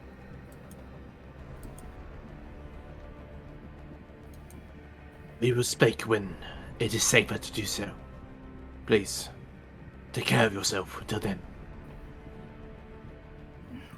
She seems to choke up a little bit, like, you, like, very clearly with your insight and your perception, clearly been crying, like, puffy eyes, streaks down the face, but she kind of bites the lower lip, nods, and steps onto the platform proper and takes it up. Taking As my her usual... Go ahead. Just addresses Xoruk. As my scales are sharp and shiny, I will let nobody die today. Don't worry, Xoruk. I am not worried. And give an honorific bow. Understood. You head to your stations. Naimana takes up her usual position, monitoring the tardigrade, and so it does not get banged around while everything's happening. And Xoruk, you and Vex head out onto the top decks together.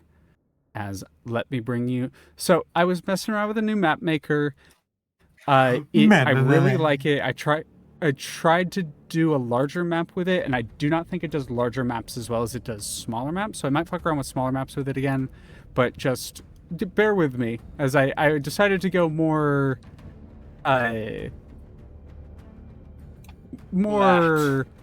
obvious with it than to more flat with it to kind of describe how things work. Flat dragon. Whoa, also cool animated map. Yeah. When I do a smaller map and there's a cool little GIF for it. But this is what it is for now. Keep it simple, stupid. Yeah, it is effective for what I need it to do for this. But the ship begins to sail. We can move everyone to where they would be on the ship as Hakka, your top deck, Kazador and Rot are inside the middle decks. Vex and Xoruk are top deck. As you arrive in the stretch of Gehenna that is lovingly referred to by Marine as Hell's Corridor, the ship begins to sort of list and descend into the water, sort of touching down and creating a splash as it's been sailing through the skies of Gehenna. Clouds and smoke and fog drifting and passing through, leaving an acrid taste in the air.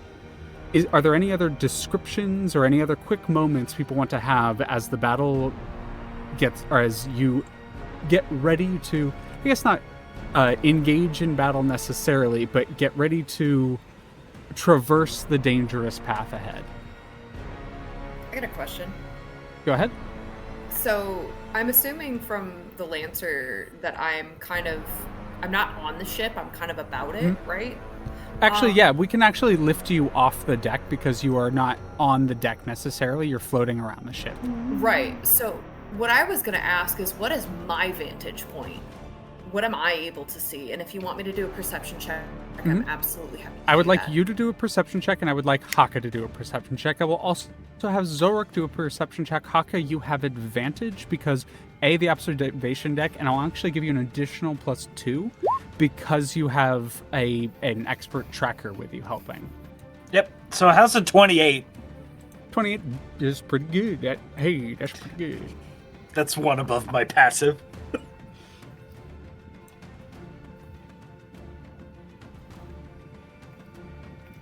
And Xoruk, if you would like, you don't have to. You can also prepare in other ways, but you can also keep a lookout. But Vex, absolutely as well. 20. I was going to say, we buddies in this, Hakka. We buddies in this. So I will go up in ascending order. Xoruk, what are you looking out for? Xoruk is kind of maintaining the crossbow and trying to look for anything that might be on the water. Got it. I think because you're looking out for it, and because it is, you are also receiving visuals from Hakka, so it's you looking out for something that the visual isn't yours, it's Hakka's visual, but you notice it, that over here where I have marked with the blue dragon, that is not like you don't see a blue dragon there. That is my marker for the threat that is there. But what you see is the largest fishing rod ever that's been established in like the sand. It has like beams and supports and struts and everything to keep it aloft, and a very large sort of fishing shack. And you see chunks of like chopped up serpent across here, and it seems like someone is literally fishing for Styx dragons over here and have chummed the water for such. So that is what sailing through that section would be like. You can And that is what you notice with that. 20, what are you looking out for? And you do get additional, because you're flying around there. There's also, additional things you may get depending on what you ask. Sure. So I think one of the things that I am going to be paying attention to, because I have the ability to sort of move about, is I'm going to be keeping tabs on our blind spots.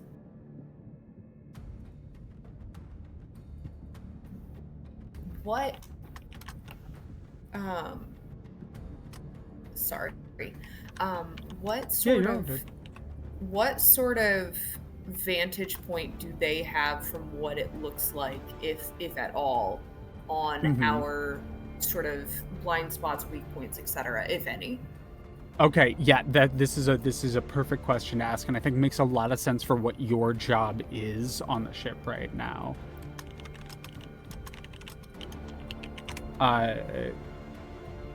But yeah, you're okay to wait on that. For you, Vex, as you're sort of flying around the ship, sort of gauging it, there are two blind spots on the ship that the ship suffers from normally. Directly below the main hull is there is no, other than the tentacles reaching and grabbing whatever's there. If something is further away, but that doesn't matter as much for sailing, unless something were to come from under the water, aka, potentially the Styx dragons. The other option for you, or not the other option, but the other area you notice is directly behind the vessel. The Mangolin can fire outwards but only at such an angle. If a ship were to follow directly behind you, waking behind you, then they might be able to stay without that range, and then they have kind of unfettered access to the back of the shell. So it does that. You recognize that does provide an issue if you guys just skirt past them. These ships, like potentially demon hosted vessels, may, depending on how you interact with them, may just follow after you, and that can become a problem. Okay. Sorry for cutting you off. Did you have any other questions or anything? No, I didn't mean to cut you off. I thought in the pause that you had finished, so I apologize for that. You're all good. Follow-up question. If I were to say, and I'm going to do it as a hypothetical, but then I'm going to put myself back. That is not what I wanted to move. Go back. Where is my token? Why did I just move the ship? Oh no. Because everyone can move the ship. It's all good. But I can move you back there. Thank you. I tried to grab myself and instead grabbed the ship. So if I were to move sort of in this general vicinity, right? Do you think that would gain coverage without putting me strictly at risk? As long as you are not, above a certain elevation, like as long as you aren't flying for pretty high up in the air, these ballistae are not meant to fire down towards the water. They are meant to fire at things flying above it. Cool. And that is what you see. There is one of those cliff ridges right here, and then there's a wall that's been built atop it, so something can't easily just fly over it due to the gravity. And then there's ballista built on top of that. So you do notice that as well, being a flying creature. You'd be like, okay, yeah, that I understand. Sure. Okay, thanks. Yeah. And Hakka, any other questions that have not been pointed out yet? Because you would notice everything that's been pointed out so far. No, I think everything got covered, honestly. Okay. You would notice the demon-bound vessel over here. It is a barge of some kind, and it has a bunch of heavily armed and armored demons aboard it. That they look ready for warfare. These are not like demons that are hanging out in Sigil or in Plagueport, or are at a castle or something, or a wandering band that you can interact with. It is a a bloodlusted war horde of demons. Any of It's almost like some blood wars going on. Yeah, it's almost like some blood war is happening. Crazy. It is not meant to be a all demons are bad. It is meant to be these people are literally fucking war. You know, there's the whole D&D all demons are bad. I'm not going to dive into that, but it is intended for this to be a war host. This is not meant to be most of them. There may be potential exceptions, but most of them will not be diplomacy. Maybe we should try talking to them. Maybe. Hakka would just relay that. Just At our 12 o'clock, we have some more demons. They don't look nice. Yeah, you know, maybe they're just disenfranchised. But this is the kind victims of circumstance. This is the vibe of what you see. let me see. Image is rather small. Oh yeah, the image is rather small. But yeah, I get the vibe. Yeah, it's just a fun little image. Oh, you poor demons! You're victims of your circumstance, and you're. It's not your fault about your upbringing. Oh, why am I getting stabbed? Ow! Ow! Ow! Stop it! Stop As it! you all sail towards them, Marine will be communicating with the party. It is ultimately Kazador's decision, so Kazador, if you would just say this is the path we take, Marine will take that, no question. But you are allowed to discuss a little above board as Hakka, you're providing the visuals for everyone else can see. And as you will be sailing past things, it will often be a binary choice, with the tertiary choice being trying to run past both of them. That comes with its own risks. So, as you sail forward into the maw of the Styx, Kazador, what is the first decision?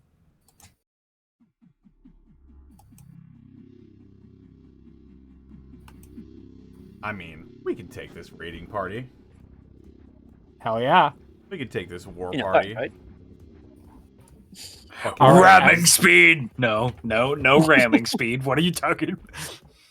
As the ship sails past, the first thing that will happen is the crew members that are aboard the fucking love this song. The crew members that are aboard the deck or on the deck that are firing outwards. Who I will say, Xoruk, since you're on the deck with them, it's almost like you're kind of directing the fire a little bit. I would like you to go to Inavri. They have Ina. I believe, yeah, Nat does not have it. So there's the operate the ballista action, so you can use that to have them fire. And this would be firing at the vessel.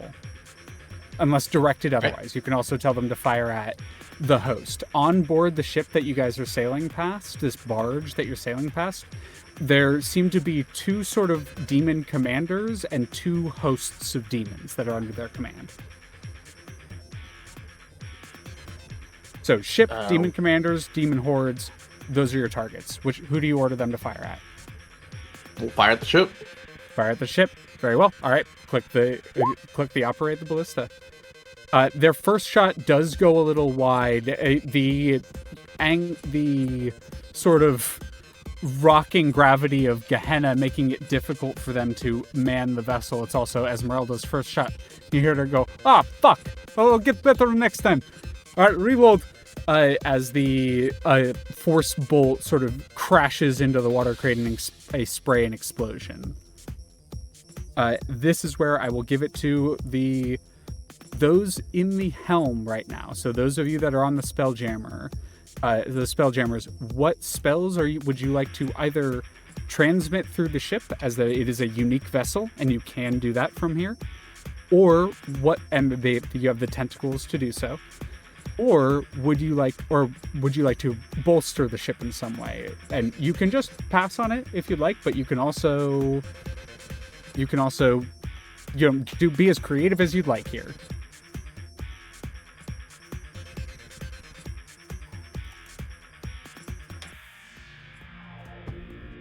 Just out of curiosity, did we have a long rest before this, or are we going There was right from the... no time. It was right before It was just a short rest.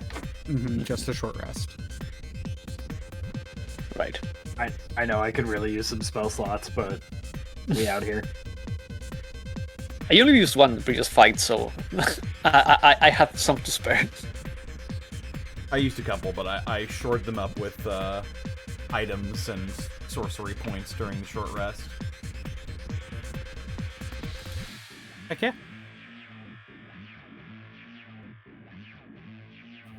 All right, so between Kazador and Rot, would you what is there any bolstering or spells that you would like to channel?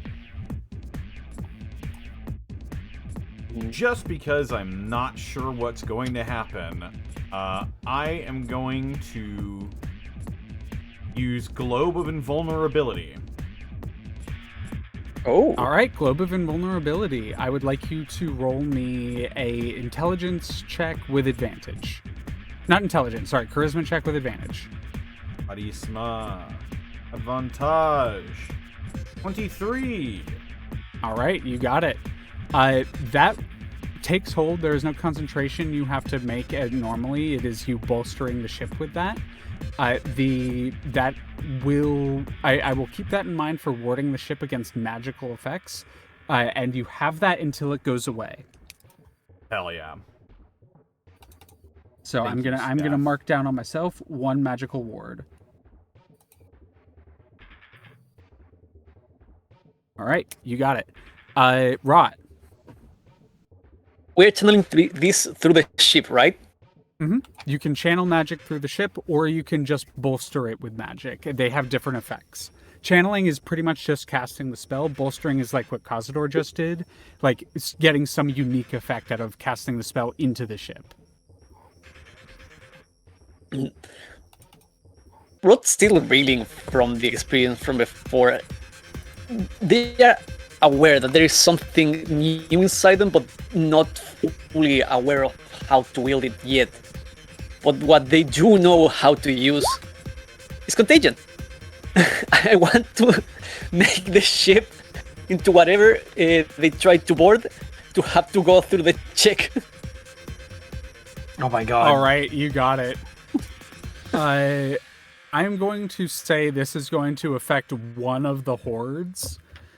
Kind of immediately, as the ship kind of speeds past them, they are going to attempt to leap aboard. You do only kind of angle it towards one because you do see Vex swooping in towards the other on the Starlancer. So I'm going to have them. The horde automatically fails, and with a contagion spell like that, and the way hordes work, that as they pass through the tentacles, what happens to the horde? Not the commander, but the horde just gets eaten alive by the contagion. What happens? Oh yeah. You feel free to describe what happens to the demons as they pass through the tentacles. Yeah, as they start to pass through the tentacles hit, and wherever they touch, a spread of black veins start taking over, and they are all starting to pour black ichor from their mouths, their eyes, and their ears, God. and just writhing in pain. Them unable to kind of control their descent at that point, kind of being batted away by the tentacles, some of them landing in the sticks. A couple of them almost floating towards the chummed water, and you see them dragged down by the Styx dragons as the horde is decimated by this. The demon commander is affected, but they are still okay, as not okay in broad terms. As they land aboard the deck, kind of weakened, the magic eating away at them, ichor pouring down the tear ducts as that one approaches you, Xoruk. However, right before that happens, Vex flies in to intercept the group jumping aboard the vessel prior to that, the other group of demons. Who do you focus on, Vex? At least with the first swing.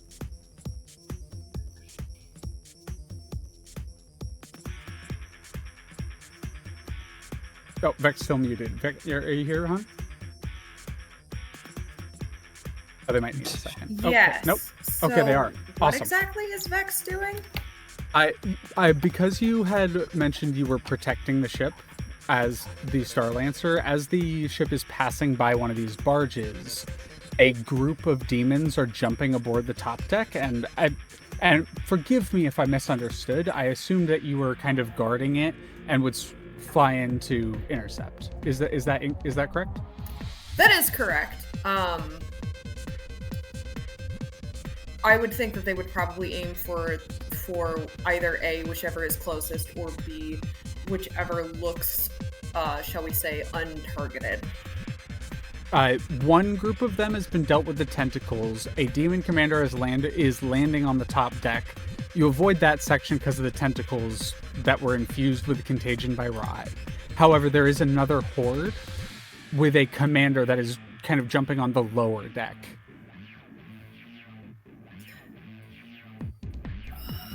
And there's nobody on the lower deck, correct? The two outer decks, like there's two open decks, there's an upper and a lower. Xoruk is on the upper. On the lower is where Esmeralda and Ina and Nat are firing the other Force Ballista. Okay.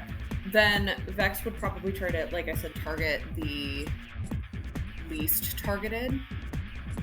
Yeah, which would be the highest threat. Those ones which are landing onto near the firing squad. So if you see on the Spelljammer, deck 7 is where Xoruk is, and that is just an open deck right now. There's one of the Force Ballistas there, but it's not being manned. On deck 6 is where the other 3 are, and a whole host and horde of demons, along with a commander, have landed there, and or are landing there, and you can intercept them. So I assume you swoop towards them. Yes. All right, feel free to make some attacks.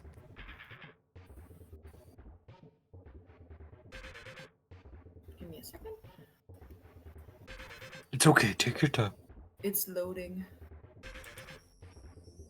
21. Is this at the commander or the host? This would likely be at the commander. Yeah, this is just for the sake of my damage understanding. Absolutely. Roll damage. Oof. 9 plus an 8. 9 plus 8. It's enough to wound them with the first blow. It like deals a hefty cracking blow to their body, but not enough to finish them off. Injuring them, but they're definitely still in fighting shape. Do you take your second attack at them?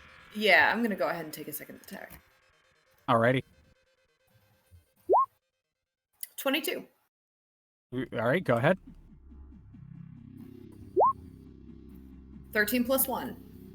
13 plus 1. So 14 points of damage on the second one. So that is 17 plus 14, 31. They are bloodied by that blow. The demon commander from the 2 hefty swings just crack. Definitely injured. However, the host and both commanders do land aboard the ship. Xoruk, you're up. All right. Xoruk will help load and fire a ballista into the ship again. Oh yeah, fucking just sinking their vessel rather than fighting the ones that have boarded the ship. Hell yeah. Yep. They don't want any reinforcements or... Hell yeah, that's fucking great. In addition, if they don't have an escape, they might give up. Yeah, very, very fair enough. Feel free to roll another attack roll with them.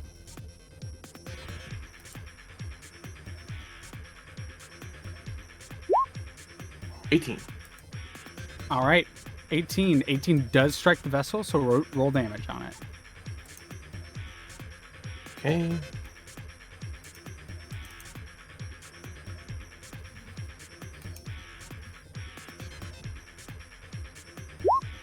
That's 25 force damage.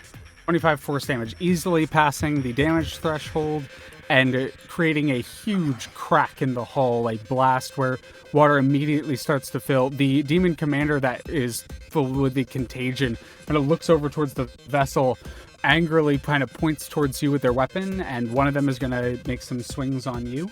Do you spend your whole turn doing that? They're going to go at you. I assume they're going to. I assume you are kind of protecting the crew, which is why I'm putting you in harm's way rather than them.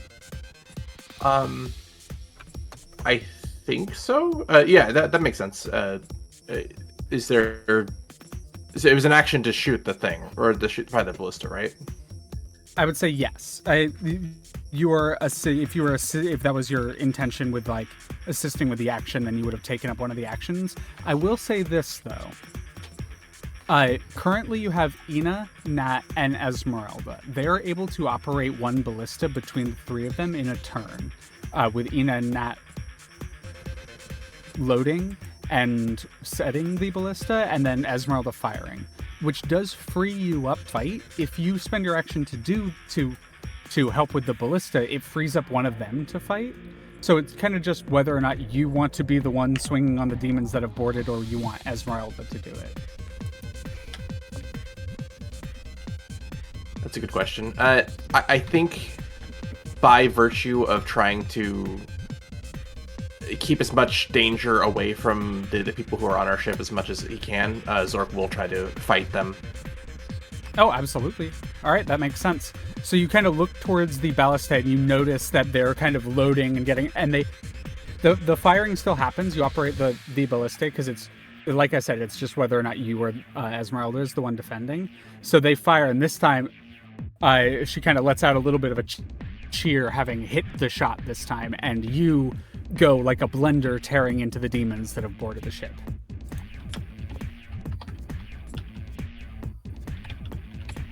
Okay, So do you want me to attacks, make if you'd attacks? like. Yeah. Oh, okay. Yeah, make some attack rolls. Whack. Are you going after the host or the two, or one of the two commanders?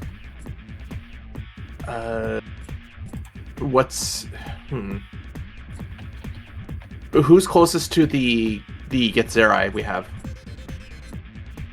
Closest to they would be on the lower deck, so that would be the commander that is injured by Vex already. If that is the case, then he'll go for that one, just to try and make sure we don't spread out damage and try to kill one at a time. Absolutely. So you seeing the two blows from Vex smash into that one, it kind of lands on the lower deck, and you leap from the upper deck onto it. So roll some damage. Absolutely get sneak attack for this as well. And it is before this thing is acted. Oh, so it's a crit then. My bad. Yep, Let me. it is a crit. Just a bit. Until these things Yeah. attack, assume you have the crit damage on them. It'll just be out of that. Oh, nice. Extra damage. So the first attack is 12, 22, 28 damage. 28 damage. With the damage that Vex had already put on it, the two hammer blows leaving this thing injured, bloodied, you leap down, and how do you fucking kill this demon commander? After Vex's strikes kind of bring this commander off of their feet, he's going to cut underneath where the chest plate would be to expose some of their more vital organs and stab directly into the heart when kind of slamming them into the ground with the stab. Alrighty, you got it. With that one dead, the other demon commander is like looking down on you and seems to be getting ready to jump down on you, similar to how you jumped down on its compatriot.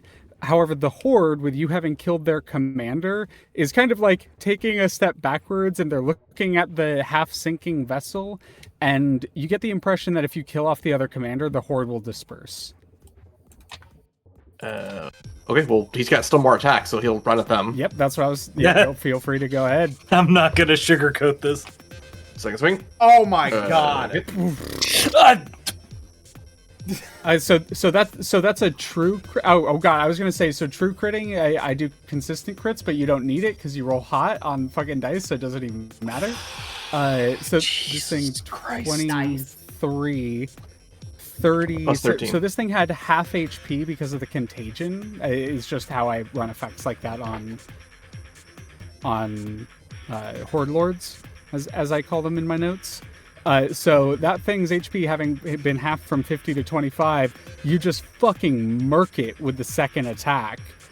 So as it's like looming over you for flavor, how do you kill this thing? It's like about to jump. Do you like throw the dagger, or do you like do some acrobatic shit to get up there and like execute that one too?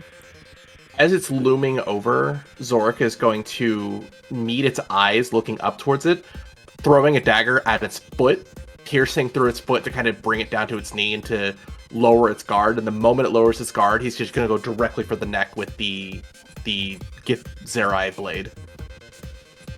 You throw the dagger, it cuts the foot. They let out a cry and kind of kneel down. You leap up, grab the lip of the deck above you, and just slice smoothly through the air with the dagger. Reverse grip as it just slits the throat, bleeding out into the sticks, and then falling into the water, staining it red as blood. And then as the second commander goes down, he's going to... His face that has remained calm pretty frequently the last few days is going to find that familiar angry scowl, and he is just going to glare at the horde. And will action surge, intimidation check them. Yeah, absolutely. You don't even need to spend the action surge. They disperse. They some of them even leap into the river Styx, like straight up, just like just jump into the river Styx to get away from you.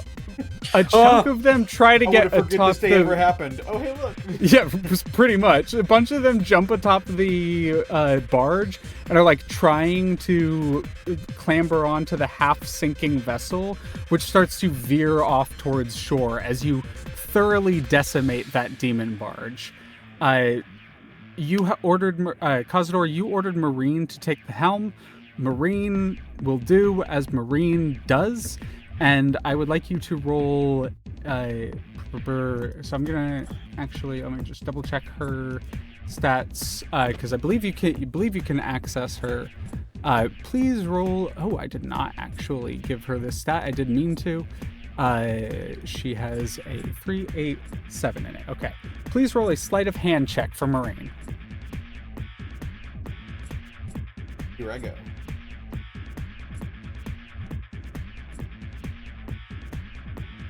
I find her sheet right here, oh my.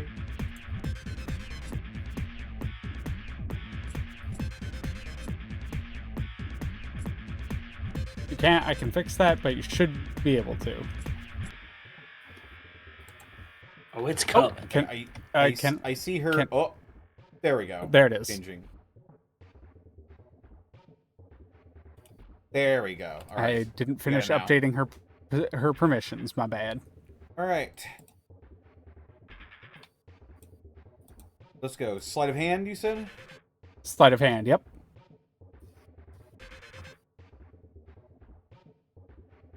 This is specifically because you put Marine in the captain's chair. Ooh. Does Marine have any hero 2 points? Marine does not have hero points actually, but I would allow you to spend yours if you want. You know what? It's not. This feels like an not a important pass enough fail. time to use them. Sure. I'll Sure, go yeah. ahead and spend one of my abundance of hero points.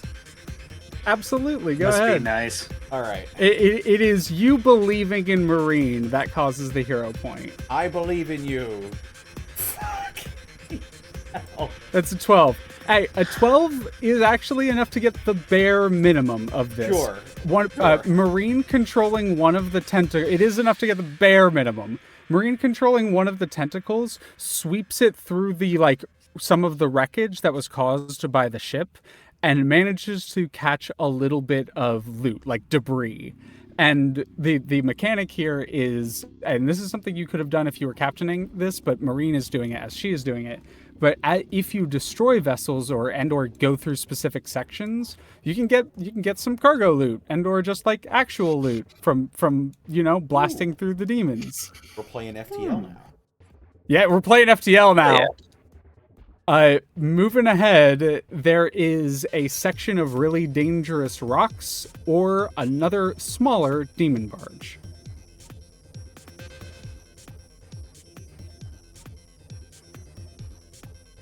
I mean, we fucked up that first deep barge. What if we Yeah. just Exactly, barrel yeah. into the next one? Yeah, fuck them. No. We're ending No the Russian. Just fucking- night. Beeline towards it, Marine. Aye, aye, Commodore. Yeah. Xoruk Remember. directing Hey, the you. shot. Shoot those guys. Directing the shot. Roll another. Operate the ballista as you are like commanding the fire, I basically. went and watched that clip, Connor. 25. Yeah, shoot that guy. Killed that guy. 25. Absolutely, that hits. Roll damage. 24 oh, force my damage. word. 24 force damage. Another hole blasted in the side of this one, and it is actually a smaller vessel, and they're already sinking. Like they don't from that shot alone. They are already like, hey, we're not gonna engage. They like start steering towards the edge, and like letting y'all pass. It is up This to next you. one better fucking move. It is up to you whether or not you wanna actually engage them or just let them avoid you. You took an opening volley and they were like, hey, we're retreating. Hey, we're retreating. You wouldn't get any like potential loot, but you don't have to engage further. It is up to the captain. Do we accept surrender? Do you accept their surrender?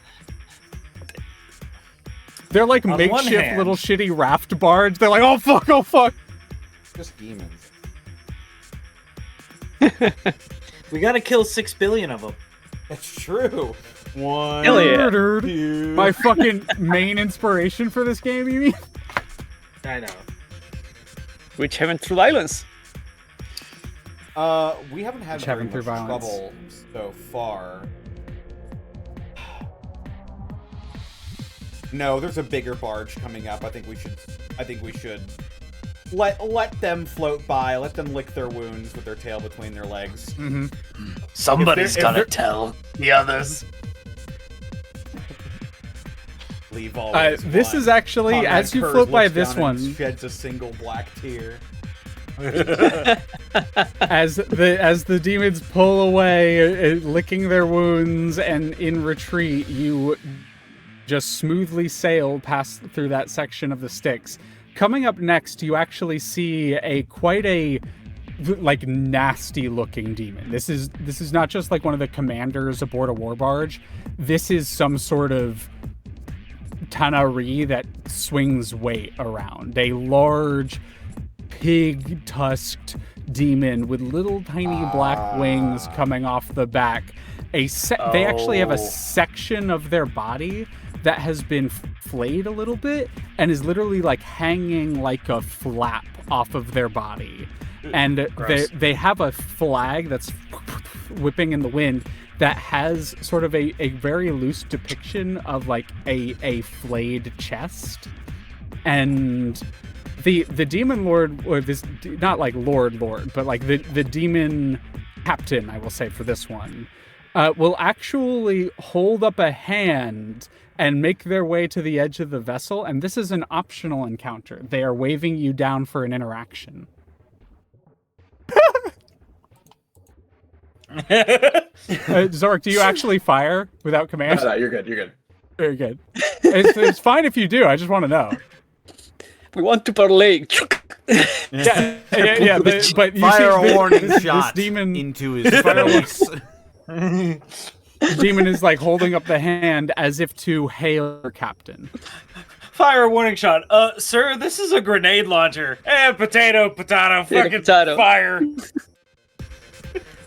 I got Kazador's willing to entertain this, I suppose. We've been on a roll so far. All right, I'll project your thoughts to them, and you connect with the psychically via the demon commander aboard the other ship, the demon cap. Telepathy. It's been a while. You are in the presence of Captain Goreflap. What brings you along this stretch of Styx? Are you participating in the blood war? Goreflap. Yeah, Goreflap the Everflayed. I am Commodore Kazador Rain of the KSS Homewrecker. And not as such. We have our own agenda to upkeep. Bear you any ill will to the forces of the Abyss and their campaign? Yes.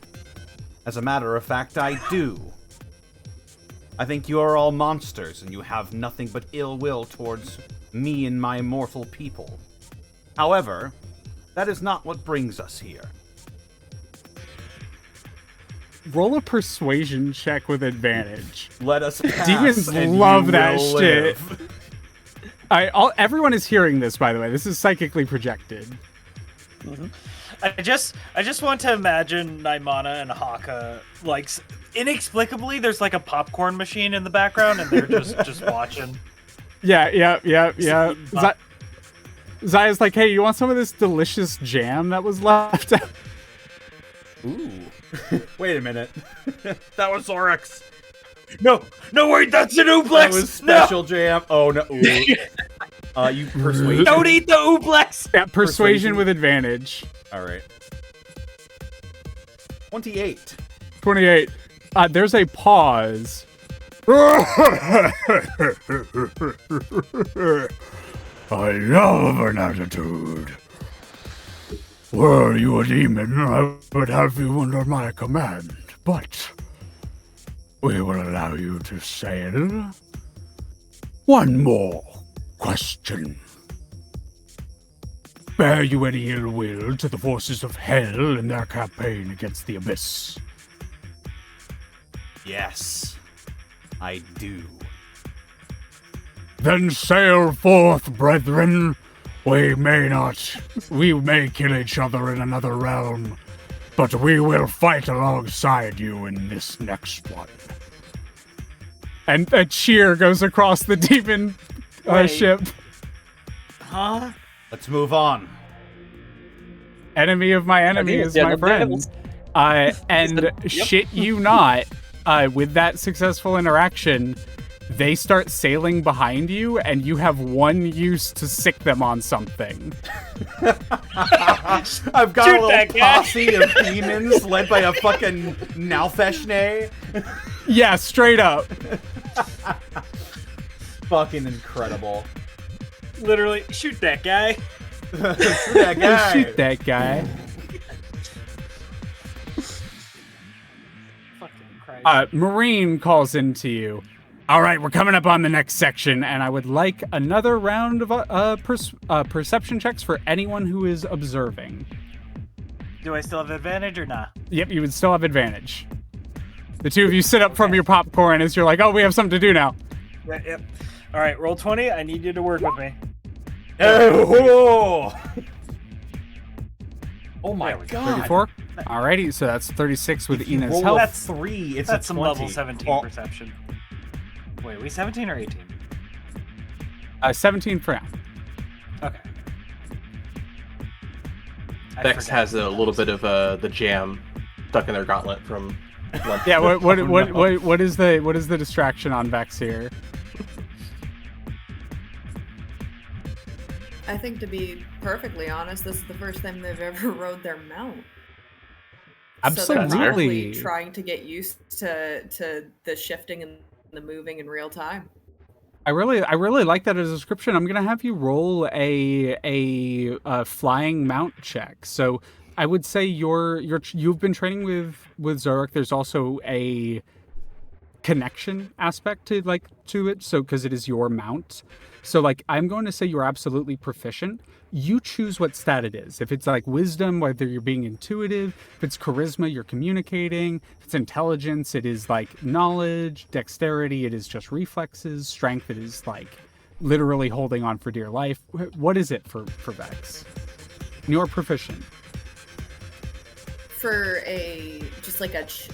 essentially. Yeah, a mount for just check. a general piloting check or a riding check. I'm gonna go with strength, I think. And you can add this to your skills. Like, this is a new skill that you have through your training with, like, Xoruk and your connection with this thing. And then it's going to have a +6, so that's 17. That's a 17. When you round this corner, there's like a huge drop in gravity. It's almost like going off of a second cliff, and it almost feels like there are two at the same time pulling at you. And it is one of the strangest sensations you've ever felt. Like, it is literally feeling like two forces of gravity pulling you in two different directions. It is pretty much unlike anything we can experience in real life. And it takes you a second, but you are not able to observe as you steady the mount and settle yourself. But it is not too long before you are sailing through the clouds, acrid though they be. It is still a enjoyable. Whether or not you find it enjoyable is up to you, but it is still a smoothing out experience. You are gaining more proficiency as you go along. Moving around the corner, Xoruk, what are you looking out for here? And any of the things that you see moving, like any of the tokens, you can ask me questions about. He's more going to be concerned about the others' ballistas, making sure they're reloaded and trying to get as much ammunition and things that might be needed as possible. Okay, I will say because of that, they are absolutely loaded and everything. The ballistas themselves are on a recharge rate, which is why they need that second action. They're actually based on a cooldown thing. The Mangolin requires ammunition, so I think it makes sense Xoruk would be used to the Mangolin up in the observation platform. But I will say you prep both of them. And they will also have their fire, that the crew that's manning it, Ina, Nat, and Esmeralda, they can fire as well. But you have armed the top ballista, and you can fire as well. So you have one extra shot of the next volley you want to use it for. Okay. And then Hakka, I will give you 3 questions. You can ask me 3 questions about what you see ahead of you. Marine has one piece of information about this over here. Okay. So you can ask me questions knowing that she will give some information on that already. Okay. So,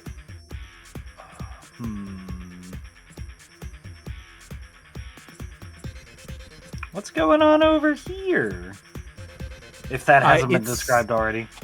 Yeah, it hasn't. I haven't described anything as you've come around the corner yet. It's another stretch of the river Styx, basically tumbling through the crags of Gehenna.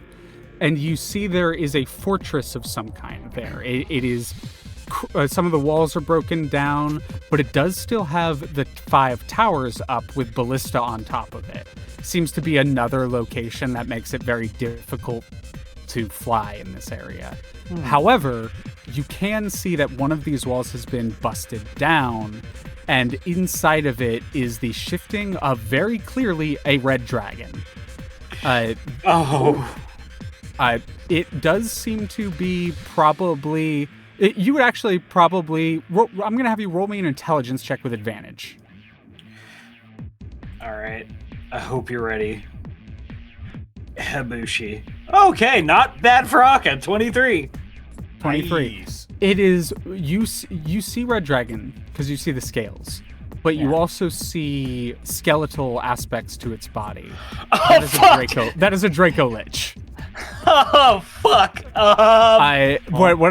It seems to have 2 different armies of skeletons posted up, and you can either go for the army of skeletons close to it or the army of skeletons on the other side. The army of skeletons close to it, just as a real quick heads up, this is just mechanics. I'm fine to say this ahead of time. Does look like they are better armed, so would have better loot. This one is less well armed, but would be easier. The other third option is y'all can optionally try to take on a Draco Lich and get a Dragon Horde. Y'all would hear over the telepathy in when Discord's mic quality gets crunchy, you just hear Hakka, "Is that a fucking Draco Lich?" just roaring it into the mind telepathy over the ship. Brains. Yeah. Yeah. Oh no. All right. Okay. So that's the Next thing. question. Yeah. Yeah, sure. What's this little guy doing? What's That their seems deal? to be on a much nicer, like sleek Viking like vessel, like easily the nicest ship you've seen sailing down the Styx so far, is a bunch of fucking Death Knights. You imagine they're not all like full Death Knights, but like they are very clearly clad in that sort of smoked, burnt out armor. They're in like a military formation, and they seem to be almost like sailing down the river as if a like damned soldiers unit was sailing towards literal hell. Wait a second, that's literally what's happening. We got the Lord Soth fan club down there. Yeah, there you go. Do they seem at all interested in us, or are they just moving along? You imagine they would be violent to anything living, as most beings like that are. The other option here is a bunch of... So this is like a pool on the other side, and it would tear up some of the ship. Like, there's a good chance it would tear up some of the ship, but it would also have a lot of loot in it, potentially. Is it? Oh, damn it. It's got a minute cast time. Damn it. I was thinking of casting it's Regenerate arbitrary. on the ship. It's arbitrary the amount of time between these sections. Okay, could I cast Regenerate on the ship? Do you want to? Are you wanting to cast it from where you are? Or are you like, oh, I have an idea, and you like run down into the Spelljammers to do that?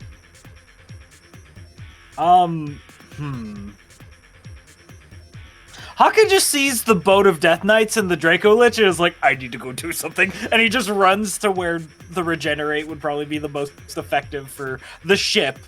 He's trying to make the ship survive. All right, roll me a wisdom check with advantage. Okay. At which Zaya, of the two Zaya's engine probably rooms? like, where the fuck are what the? Hakka, what do you? Okay, I'll keep a lookout. Yeah, I just left them. Okay, soft 20. Soft 20. Which of the two engine rooms do you barge into? The one with Xoruk, or the one with not Xoruk, the one with Kazador, or the one with Rot? You know what, Rot?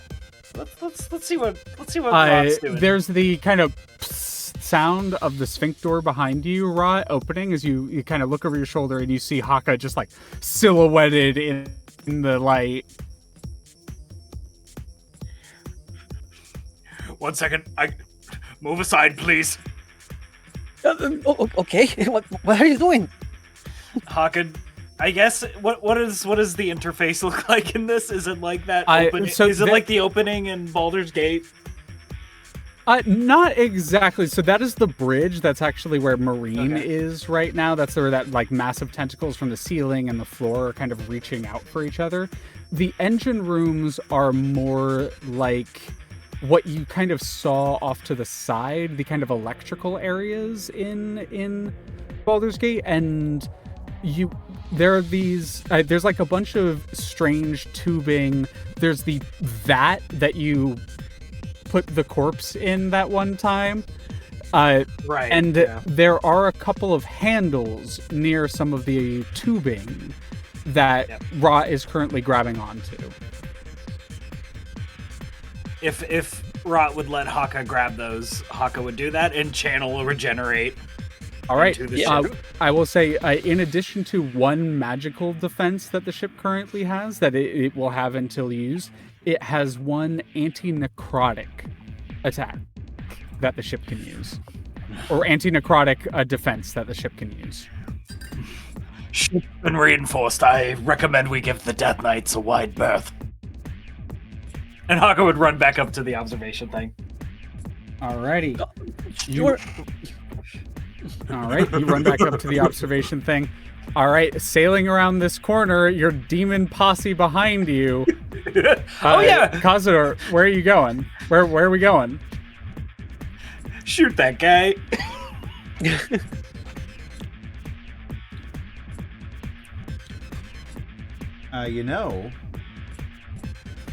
we probably shouldn't pick a fight with a Draco Lich at this point.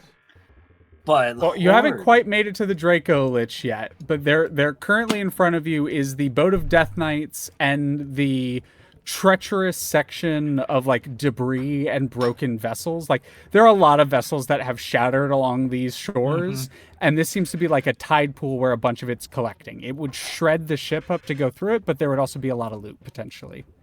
Yeah. And Hakka did just reinforce the ship if we were to go through the shitty, treacherous, or there's the precarious. Death Knights. Or You the know Death what? Knights. You know what? I don't want to deal with Death Knights right now.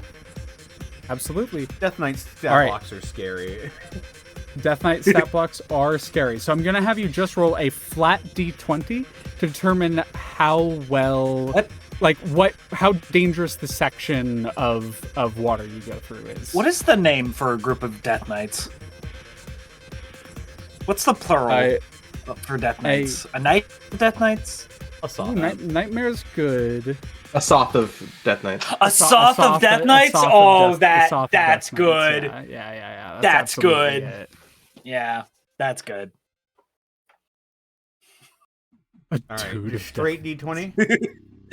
straight d20. This is to determine how dangerous the area is. That's a 4. Oh my god.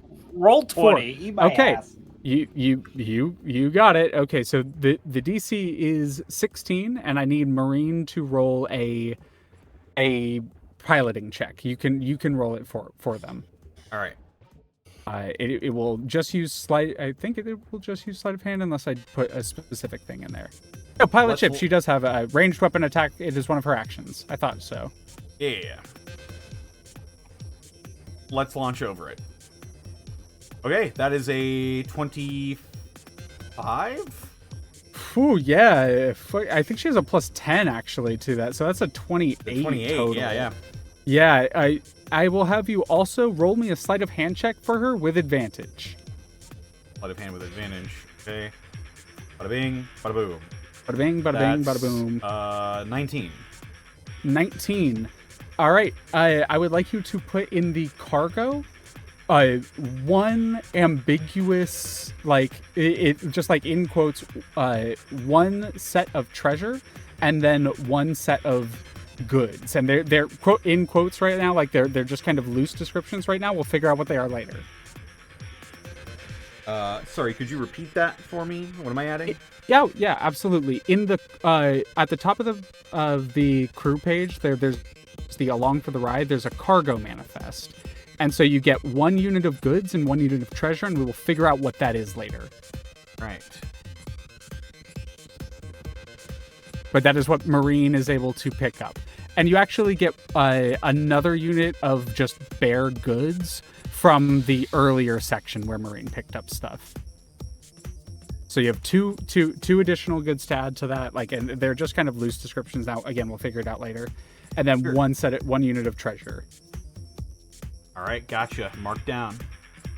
All right, and you expertly, through partially your guidance as Commodore and Marine's skill, and also the setup, like, to get Marine to that section, allows them, like, the perceptions to lead safely there, allows you to sail past that, and now you're at the Draco Lich choice. You can optionally fight a Draco Lich and get a literal dragon sword. It's like that, like when you're on a roguelike or roguelite, and there's those like deadly skull stars. It's like optional fight. You get a really good shit, but it would absolutely be a little bit of a thing right now. And then there is a better loot set of skeletons on this side and a worse loot set of skeletons on this side. Easier fight, harder fight. So 3 options here. We do have Goreflap on our side. You also do have Goreflap. We also don't know what more we're going to be encountering. Mm-hmm. We can fuck up some skeletons. Yeah. You know, fuck these guys. Let's do the hard skeleton. Hell yeah, fuck up some skeletons. Wait, is Trying to beat the some hard Hobgoblin. skeletons with the Draco Lich or no? They don't come with the Draco Lich. If you tried to fight the Draco Lich, they would join. So it would be Yeah. like fighting the Draco Lich and the Horde, but you're just fighting the Horde. The Draco Lich it's in its lair. It's not gonna come out and deal with just another ship fighting its skeletons on the bridge. Like it's not its fucking business. Yeah, literally, it's just like whatever. It doesn't have Listen, time for that. Anything it from kills, it's just gonna pick. Yeah, Your skeletons are for things that you don't want to deal with. They're the middlemen. Absolutely.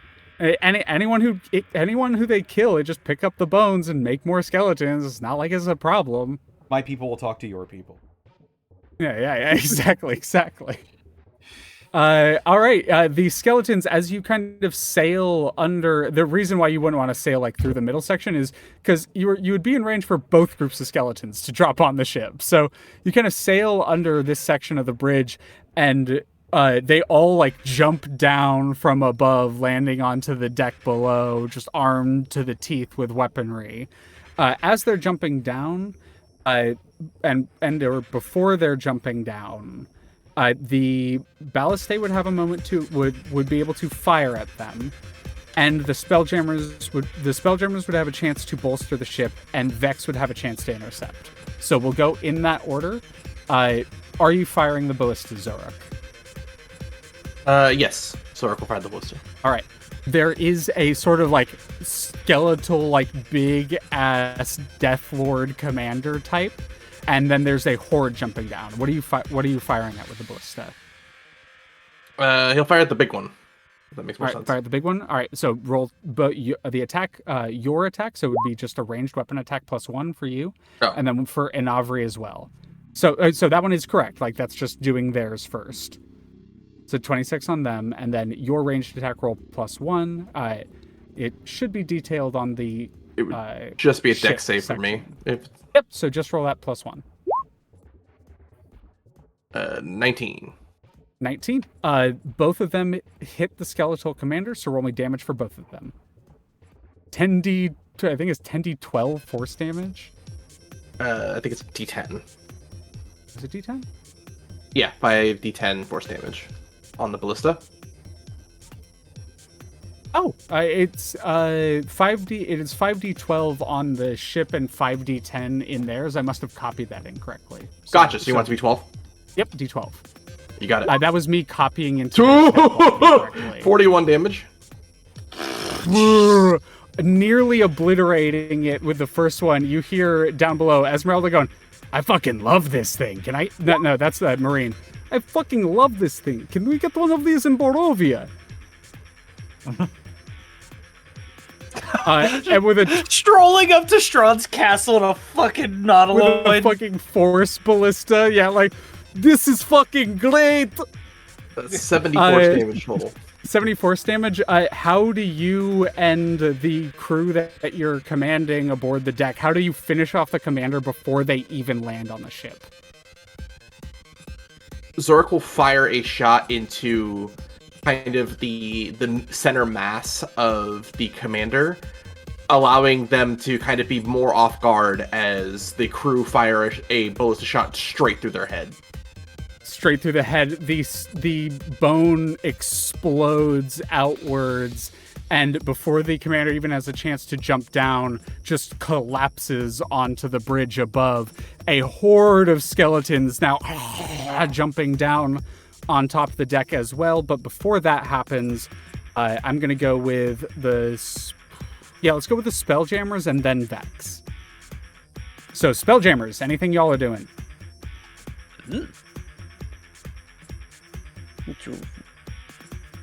Going for the skeletons, Rod They're will basically raining down aboard the ship, yeah.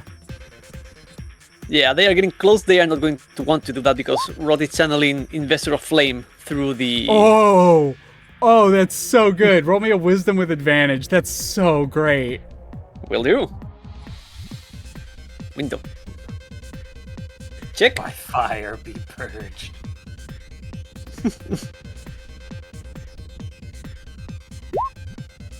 That's a Wisdom check. 16. Absolutely. All right, so roll me 1d10 of fire damage. Will do.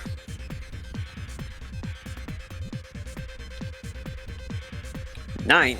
Oh. 9. Okay, so So this is what happens. There is almost like a barrier of flame that sort of erupts around the ship. Do you have a specific way that this looks or way that this manifests that you think happens here, Rot? Kazador will see these being also on the spelljammer chamber. But phosphorus, like pale green flame, starts emitting from Rod, and it extends to the entirety of the ship as it just becomes a green ball of fire. All of the skeletons that fall through are caked in flame, and literally any AoE damage to the group will completely finish them off. Oh, really? Yeah.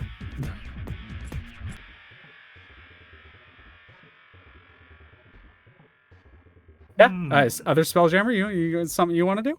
Well, keeping with the theme of fire here, if we need some AoE damage, it's time to bring out a Certified Hood Classic.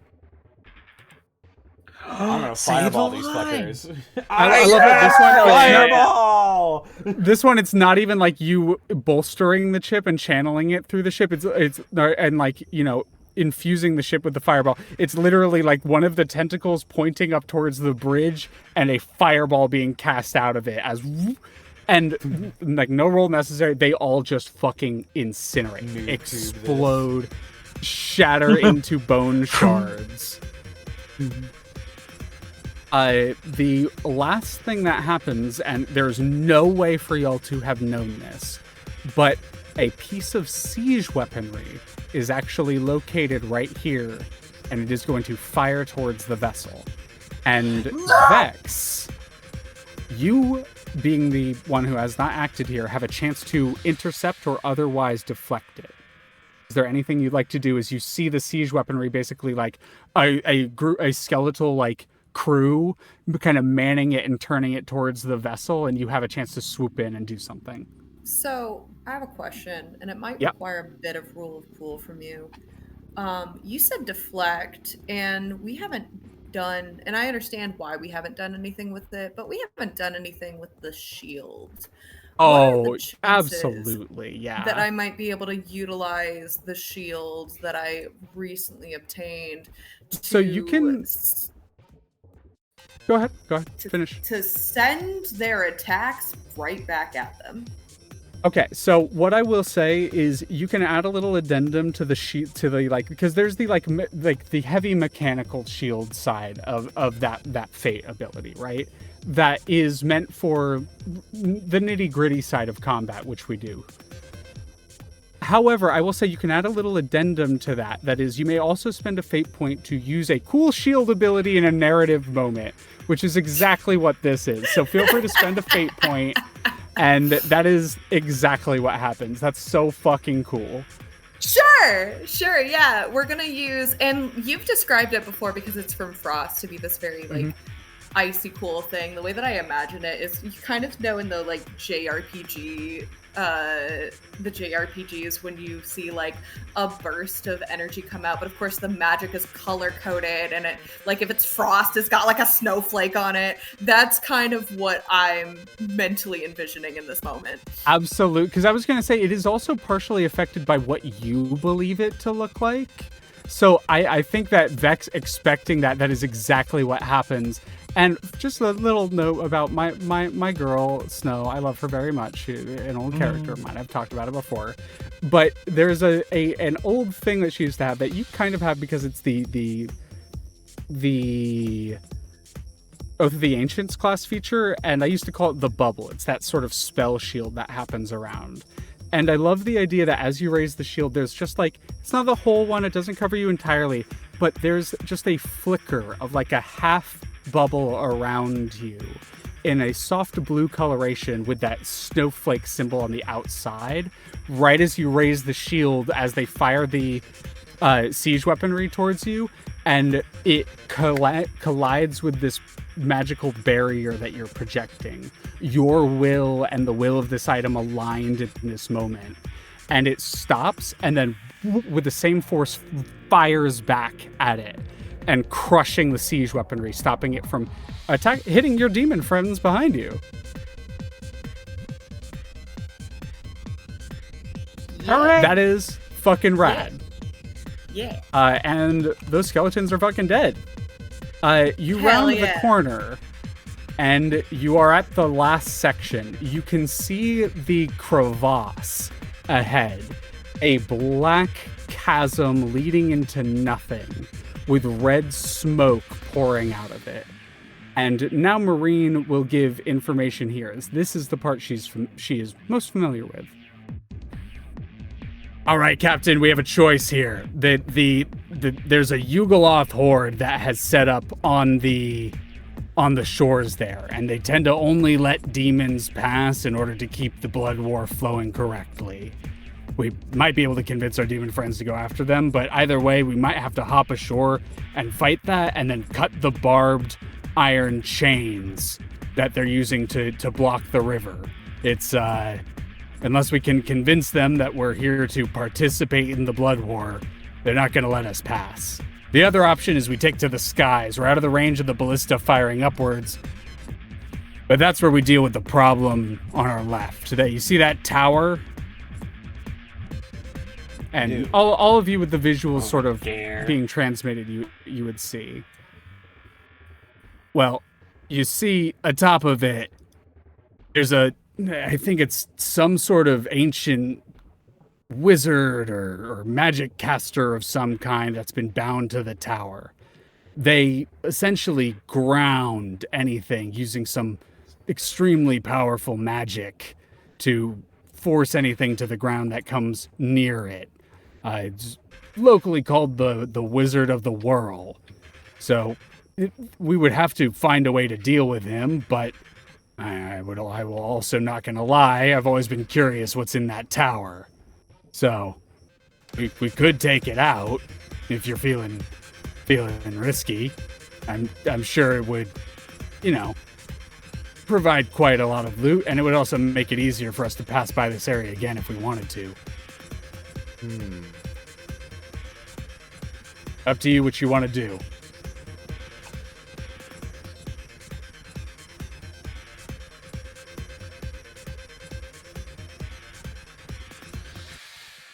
If we ever find ourselves back here, having that wizard out of the way would be important. I've also warded the ship against magic, so... Also, Investor Flame is concentration, so that is still ongoing. Mm-hmm. You know what? Yeah. Well, there's going to be a horde of little minions that are going to pour out of the tower, but if we stick our demon friends on them, and you have that magical ward, we might be able to make our way straight up to the top and take on the caster right away. If we eliminate the caster, assumedly the minions will be no problem. That sounds like a good idea. All right, well, you order the demons, they'll deal with the horde so that we don't have to at the top, and we'll go deal with the caster. Kazador will hail the Nalfishnay. Yes, what is it you wish? I want that tower, but those wizards' minions are going to be in the way. Fancy a bit of sporting violence? Oh, you wish to take on the Wizard of the Whirl? Yes, this will make it easier to fly large engines of war into the battle. I agree. On one condition. Any of the loot that we find on the lower floors are ours. You can have the wizard's study. Fine. To war! And you hear a cheer from behind you as the demons charge onto the battlefield. They land their ship, and one of these iron gates on the tower begins to open up, and a horde of these like blue-skinned humanoids begin to pour out. Very I blank. fucking know what they are. A very blank, like less almost mannequin-like expressions and features on their faces begin to pour out. They wear armor and weapons and equipment and seem to bear plenty of pilfered and poached stuff that have been found on this battlefield before. As the demons and them engage in a bloody battle, the demons very often leaving their nasty, like, half-picked stone weapons in the bodies and then picking up the weapons of the bodies that they kill and continuing forward as they're like bolstering their weaponry with the weaponry from this tower. And Marine goes, all right, and there's a as the water of the sticks begins to drain off the bottom of the Spelljammer. Marine does a loop around and you feel the ship almost like give for a second, like lock or shudder or step. But the magic that Kazador poured in takes into effect as these ribbons of blue-purple energy pour out from the top of the ship to attempt to strangle it, to attempt to wrench it to the ground, and they are rebuffed, canceled out, anti-magicked, counterspelled, as the ship soars alongside and comes up parallel level with the top of the tower, where you see this ancient wizard of some kind, their body gaunt and frail, they seemingly trapped within a summoning circle of some kind. Long black, purple, and blue robes are underneath a mantle of pure magic. It seems to flow almost reminiscent of a Cape of Stars, but more detailed, more accurate to a night sky. The way it whips, it almost seems to show galaxies and cosmos and various visuals you would otherwise see only in the astral sea. And you see them sort of flickering. There's this porcelain shoulder mount that floats above the cape and mantle on one side that seems to pulse and flicker with magic as they channel some sort of spell up towards the group of you. But as this is a narrative scene, I want all of you to go first. And just to determine what order that is, I will have every one of you roll initiative. Me, initiative. Oh my gosh. 16. 19.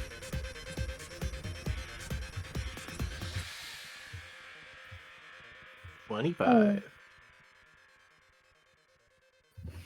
3. 16, 19, 25, 3. Xoruk, as the ship pulls up level, you are the first to leap aboard atop the tower.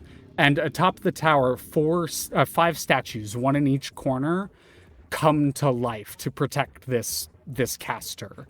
These extremely powerful, don't look like your everyday suit of animated armor, begin to loom towards you as you land atop the tower. Is there a direct route to the caster? You would have to roll some sort of, like, narratively, you'd have to roll some sort of check to, like, bypass as they kind of almost immediately react to you appearing on top of the tower and, like, start walking towards you. It'd be an acrobatics check to kind of tumble through them without getting accosted or interrupted in some way. 26. Yeah, absolutely. You begin to charge through, and they kind of make swipes at you. They attempt to grab at your clothing and stop you in place. but you are too swift, too fast. And if you'd like to describe any way in which you do this that I have yet to, go ahead. Xoruk will call out to the ballista team to launch another ballista, and as it slams into the ground in front of him, he's going to use it to springboard his way over the guards and try to land behind the caster. The caster themselves kind of still turning, not able to fully get a spell off yet as they have not yet acted. Oh, okay, well. Nope, sorry, with advantage. 23 to hit. 23 to hit. So here's the thing. It would miss because they cast shield, but your special dagger ignores the shield spell. So a barrier of magic goes up to protect them. And you've experienced this before. Your dagger, you're almost like softening your elbow so that you don't shatter your arm when you hit this solid object, but the dagger just passes straight through it as if the magical barrier was not there. Okay. That is one of your effects of your cool dagger. Plus. That is, yeah. That is 14 plus 17 is 31 damage. 31 points of damage. This individual, they seem to have some sort of like necrotic magic of some kind that was about them, giving them extra vitality some and sort of vigor, false life. defense, a false life of some kind, a very powerful Yeah, one. gotcha. But nonetheless, you carve away at their body. 28 to hit. 28, yeah, that hits.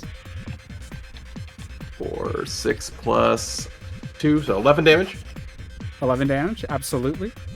Third swing. Oh! Alrighty. Zan. For 19 damage. Zan on every other character. Low Rollers Club. Zan on Xoruk. I can't stop critting. 19 then- point... Yep, absolutely. And then Gloomstalker. 25 to hit. Absolutely. 9 plus 1, so 10 more damage. 10 more damage, alright. Bonus action, Mind Dagger. 31... 11, 42... Alrighty. 18, 19, 20, Oh my god! 170... Are you... Zan! Absolutely. Xanillis Bartholomew Grimm. Reroll that one for me.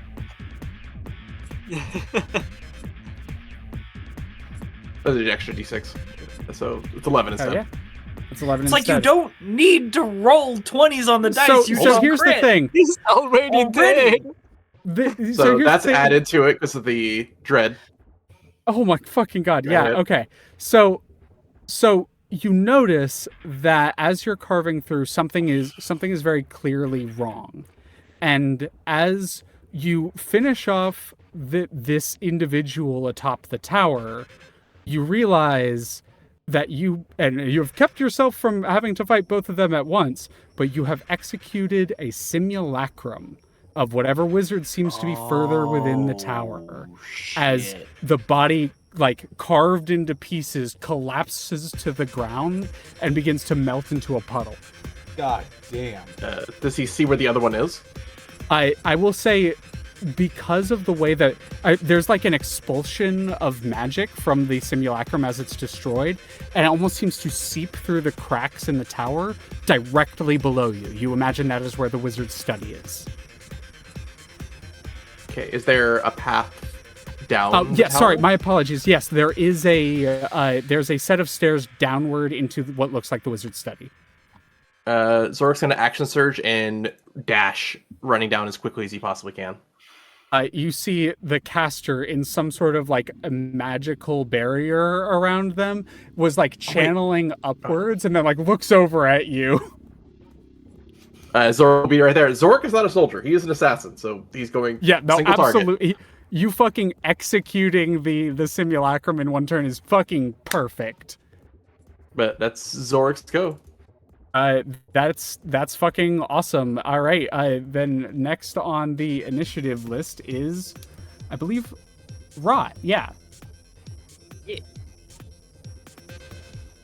Alrighty. Investor of Flame is still ongoing, so I'm going to use my action to just spread a line of fire onto the enemy troops.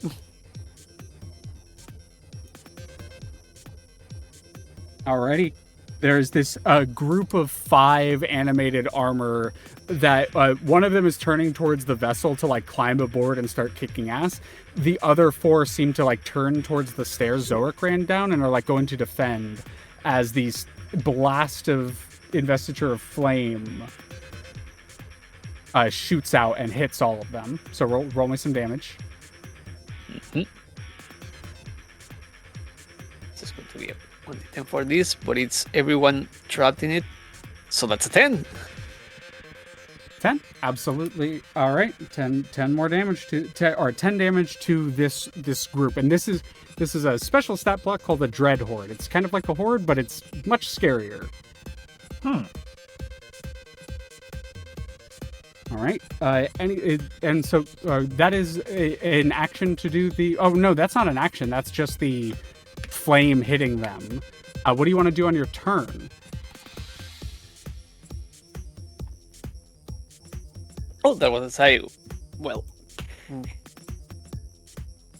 If we're firing everything we have, I still have a level 8 spell that I can use for a firestorm. All right, yeah, absolutely. You kind of layer the firestorm. They auto fail because they're still a horde. Mm-hmm.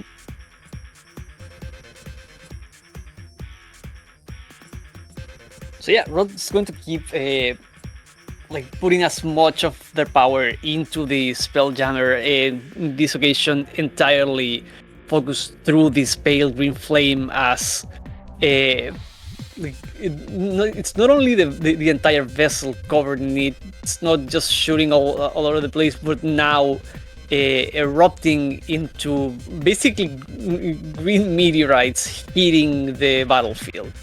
I think something rad here is because the synergy of the 2 spells, you've cast the investiture into the firestorm, and the way that the investiture sort of empowers the firestorm, I'd like you to roll the 70-10 from firestorm, as you can't really layer, like you put 1 on each of them and then cover the rest of the tower, but for the sake of it, just roll me 70-10 and they auto fail plus the 48, and it's all at once.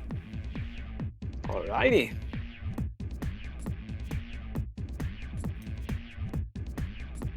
$45. 45. With the flame that has already been erupted from you, 2 of these animated statues almost seem to like step in front of the others, like they're acting as a unit, and step in front of the others and melt, protecting the other 2. The other 2 push those 2 off, which collapse off the tower, and 3 of them remain.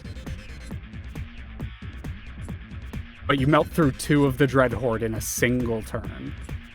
Heck yeah.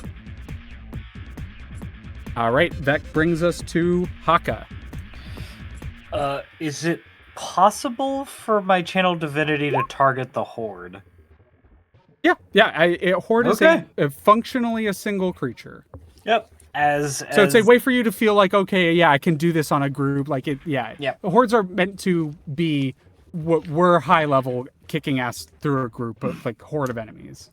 Hey, shoot that guy. That's it. All right, Kazador. The horde is vulnerable. Do what you gotta do. Yep.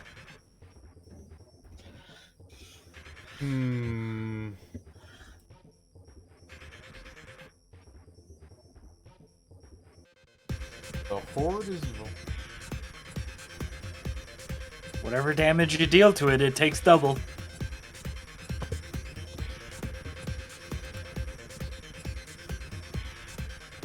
What if I just also cast Firestorm? Yes. Oh. Do it. I will also give you the 48 from Rot's investiture. Hell yes. So 70-10 plus 48. Skeletons. Combo, No, these are the big animated armors, you know. They're trying their best. Fuck 'em. They're no slouches. But how many D8? 48 plus 70, 10. Oh my god. 48 plus 70. Here I go. Here's 4d8. That's 15. 7d10.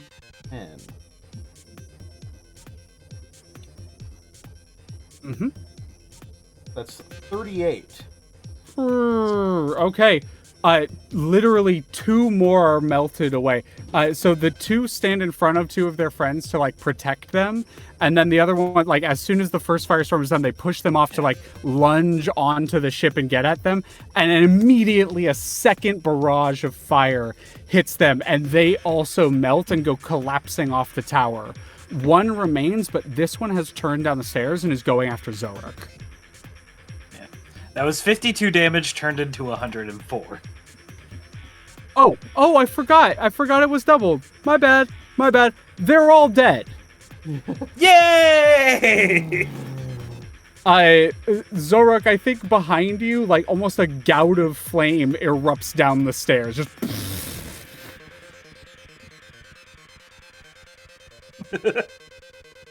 All right, Vex. It is your turn.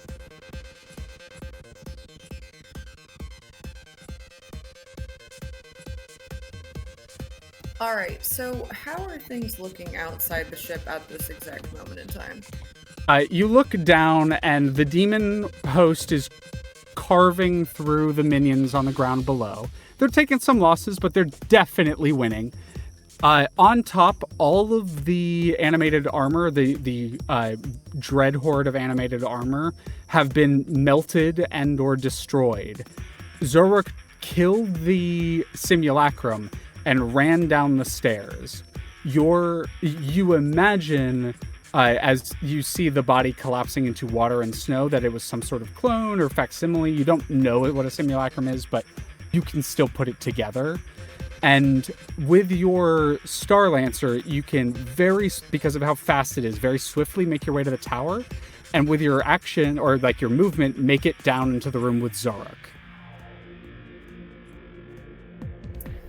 Do I think from this position that would be the wisest thing for me to do?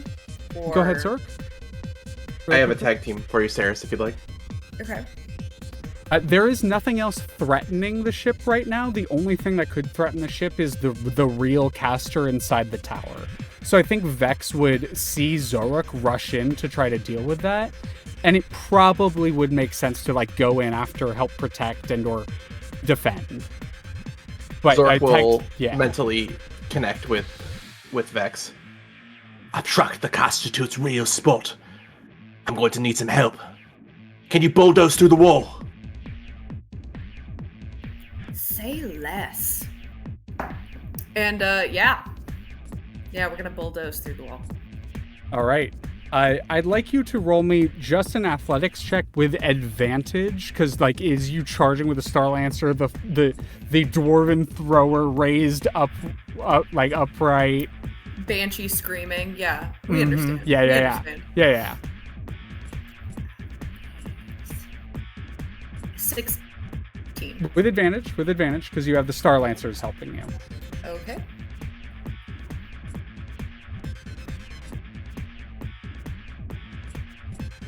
$16. 16, 15. All right, so 16. It is enough.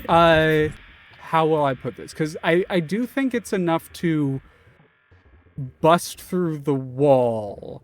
You know what? With a 16, it's enough to crack the wall with the first blow. Roll me a second one. Okay. Oh, actually, no, I'm not even going to say that. Marine goes, "Hey, payload, I got you." And one of the tentacles from the ship smashes the section that you cracked, and it blows through that little section, and you still have the rest of your turn. Oh, hell yeah. And as I crumble the wall, what is on the other side?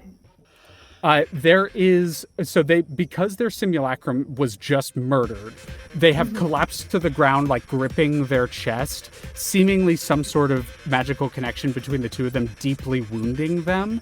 And the real body of the caster is like half on the floor, but there's a magical barrier keeping Xoruk back right now. A magical barrier. Got it. Almost like a dome around. Xoruk it. will go from like really angry scowl covered in blood to like giving a cute little embarrassed wave from across the room.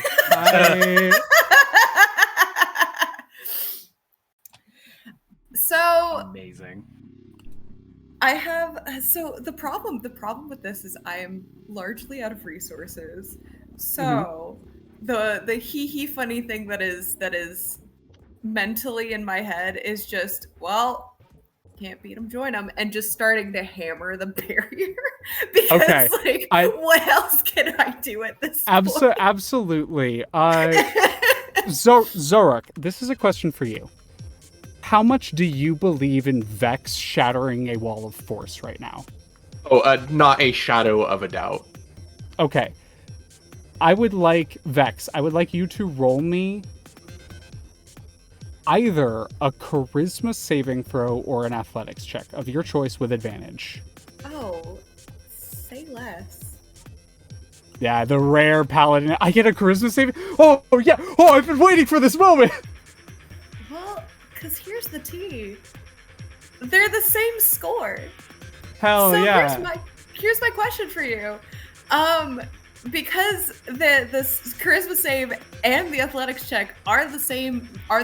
Here's what I want to ask you before I make this roll. What would be the difference in action between the athletics and the charisma? So I will say the charisma saving throw is likely going to be higher because you're forgetting one aspect of the charisma saving throw.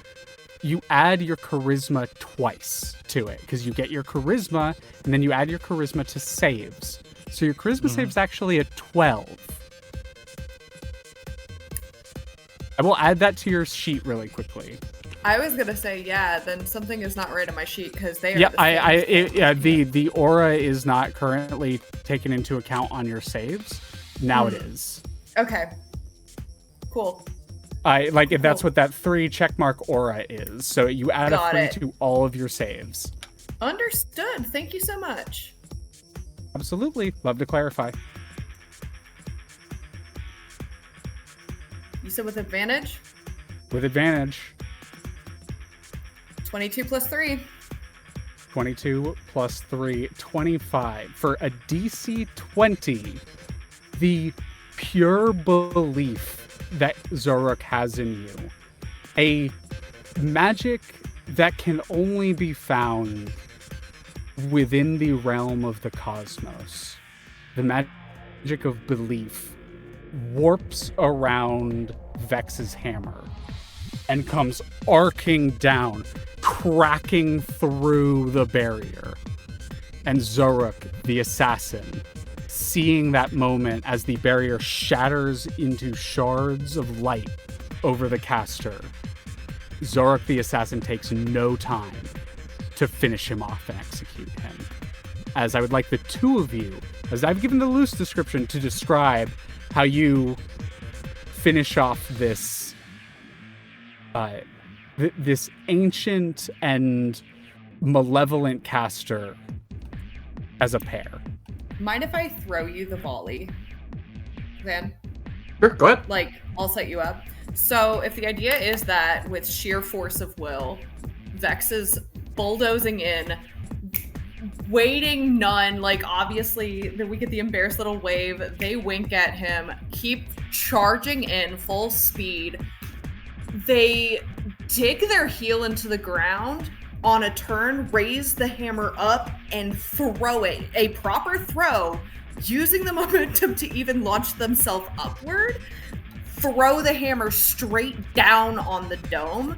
And as it shatters, it gives him the opening to dive in with a bit of flavor text in the hammer holding this dude down. All right. As the hammer kind of hits the guy, pinning him to the ground, Xoruk is going to very quickly move to put a knee to the back of their spine, lift them up with the hammer on their back, and simply give a murder stroke beneath, lifting up the left arm, giving a murder stroke directly to the heart in through the left armpit.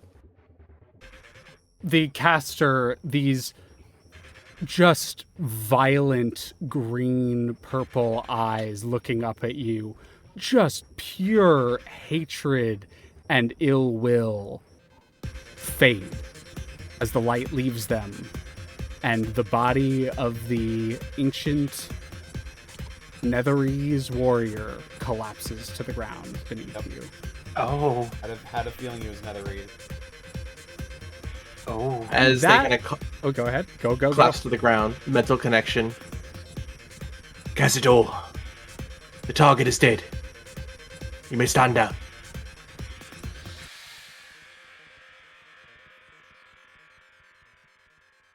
Great work. And Xoruk will pull the knife out of this ancient thing and kind of stand up, collect Vex's hammer, and hand it back over to them. They take it. The two of you make your way back towards the vessel. We will loot the tower, get your loot, and descend into Avernus with only the chasm awaiting you. This is perhaps the very last rest stop before entering hell itself. Hell yeah. Hell yeah. And not even perhaps, it literally Next is. post. It literally is, because it like the gate to the chasm to hell is literally directly in front of you. So that is where we will pick up next time. Oh boy. Yippee! Hell yeah. Hell yeah. That's gotta be the title of the next session. Hell yeah. Hell yeah. Hell yeah. Into the pit. Oh yeah, I've been looking at the fucking flames. I meant to do that at a couple points. The dynamic, the FX are so cool. Get hacked.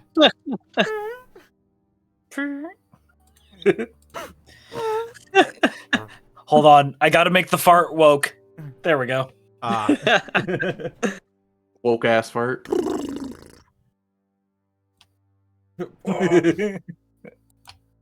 Oh, thank you all for joining me on this. Sorry, I'm just fucking around now. But yes. Oh yeah, we're just having fun good now shit. with a little Good shit, FX. everybody. Thank you all so much for stopping by. This was an absolutely radical Rex, just balls to the wall episode. Very fun. I had a lot of points here I wanted to get through, and I'm very glad we got through them. That felt really good, y'all. Xoruk, man. Holy shit, dude. You don't need to crit, Zan. You crit on the first round of combat. It's just... I just whenever he crits, I don't have like a soundboard, but I want so badly to have a soundboard just to hit like the sound of a paper shredder. Actually, I'm gonna say Xoruk, for your fancy dagger, I'm adding an additional, because you have crit so many times with it. I'm adding an additional effect where it deals an extra d6 of damage on a crit. God damn. Okay. More damage. So you can add that to its stats. Even more damage. I'm feeding the dagger. The soul. Eating it what? Blood sacrifice. Xoruk is also a champion, so he is critting on 19s. Oh my yeah. God. Oh yep. Just critting nonstop. Oh, there he is. He's glowing. Boom. The glowing god. Hell yeah, y'all. Great. Xoruk doesn't stop till he sees one health bar left. Well, folks, thank you so much for stopping by. This has been an absolutely nuts episode of Kazador's Guide. Let's go around the horn once again and de-introduce our players, starting with TheropodArt. Hi, hello, it's me, your boy, TheropodArt. Y'all know where to find me. Just Blue Sky, Tumblr for Affinity, all TheropodArt, Lizard Fun Bags if you want to see the naughty stuff. Sorry, I have been doing a lot online. Life has just been not fun. You know how it is. But hey, if you like this D&D, come over on Tuesdays. Vecna, Eve of Ruin, when it's not canceled. Come on by. It's good. It's nice. Very good. It's very good. Commissions are still closed, and one second. I just looked at Beanbag. He's happy and healthy. We're good. Hell yeah.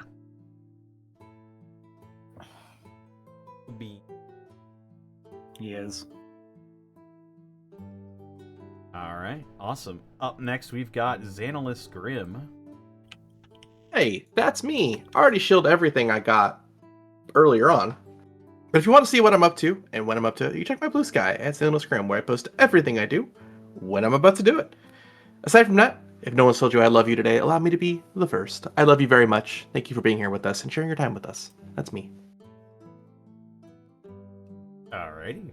Up next, we've got Theris. Where do they find you and what are you up to? Hi, you can find me all over the internet at Tixdixl, where sometimes I'm posting art. You can also find me at Burnout Vaughn's channel this Sunday for some more Those Who Wander, and at the Amusing Thalia's channel on Monday for some more Near Replicant. Thank you for the great session, and thank you for having me. Had a great time.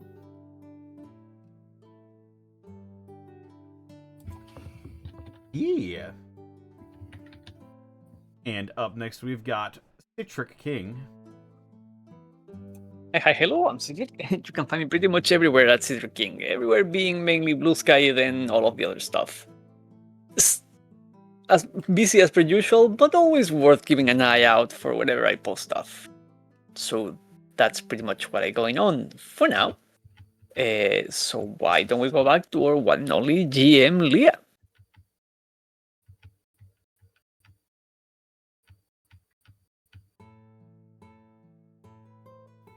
Or not. Leah is. Leah!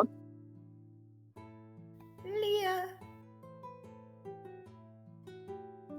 Leah I forgot I was mute. I forgot I muted. There you are. Oh no! It happens to the best of us. All comes full circle. I mean, I literally did it on stream yesterday, so it happens. I'm Leah at Amusing Thalia on various social medias that I haunt. I am here on Fridays, at my home on Saturdays. I am on Burnout Vaughn's channel on Sundays. I'm on my channel on Mondays. I'm at my home on Tuesdays. I'm kind of doing a cool stream with Gaius on Wednesdays, and I'm also doing more superhero stuff on my channel on Thursdays. Oh my god, there's so many things. But thank you all for being here. None of us would be here without the one, the only, DistortionDevil. That's me.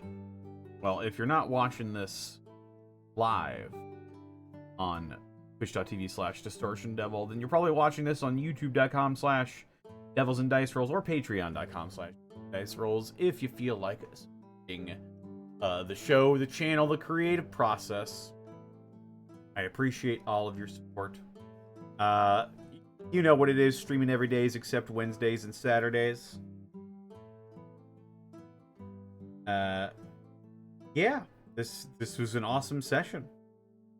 Hope y'all had a lot of fun. We're gonna be maybe playing some Marvel Rivals after this. I don't really know. I don't really know. We'll find out together. But yeah. This episode was brought to you in part by Beard Sorcery. Beard sorcery!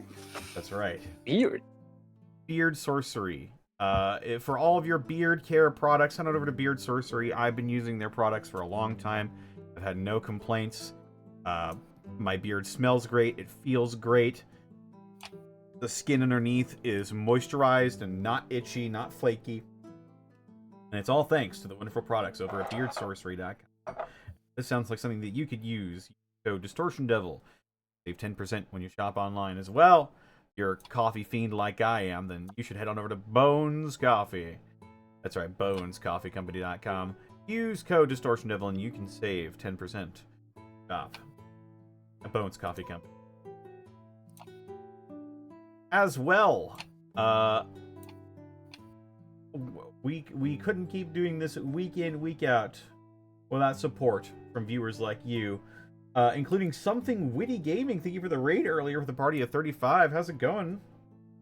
Yeah, damn. Yeah. Thank you. Hope your stream was well over there. And Zenlita, thank you for the 100 bits. The only health point that matters to Xoruk is the last one, and he calls dibs. Damn. It's true.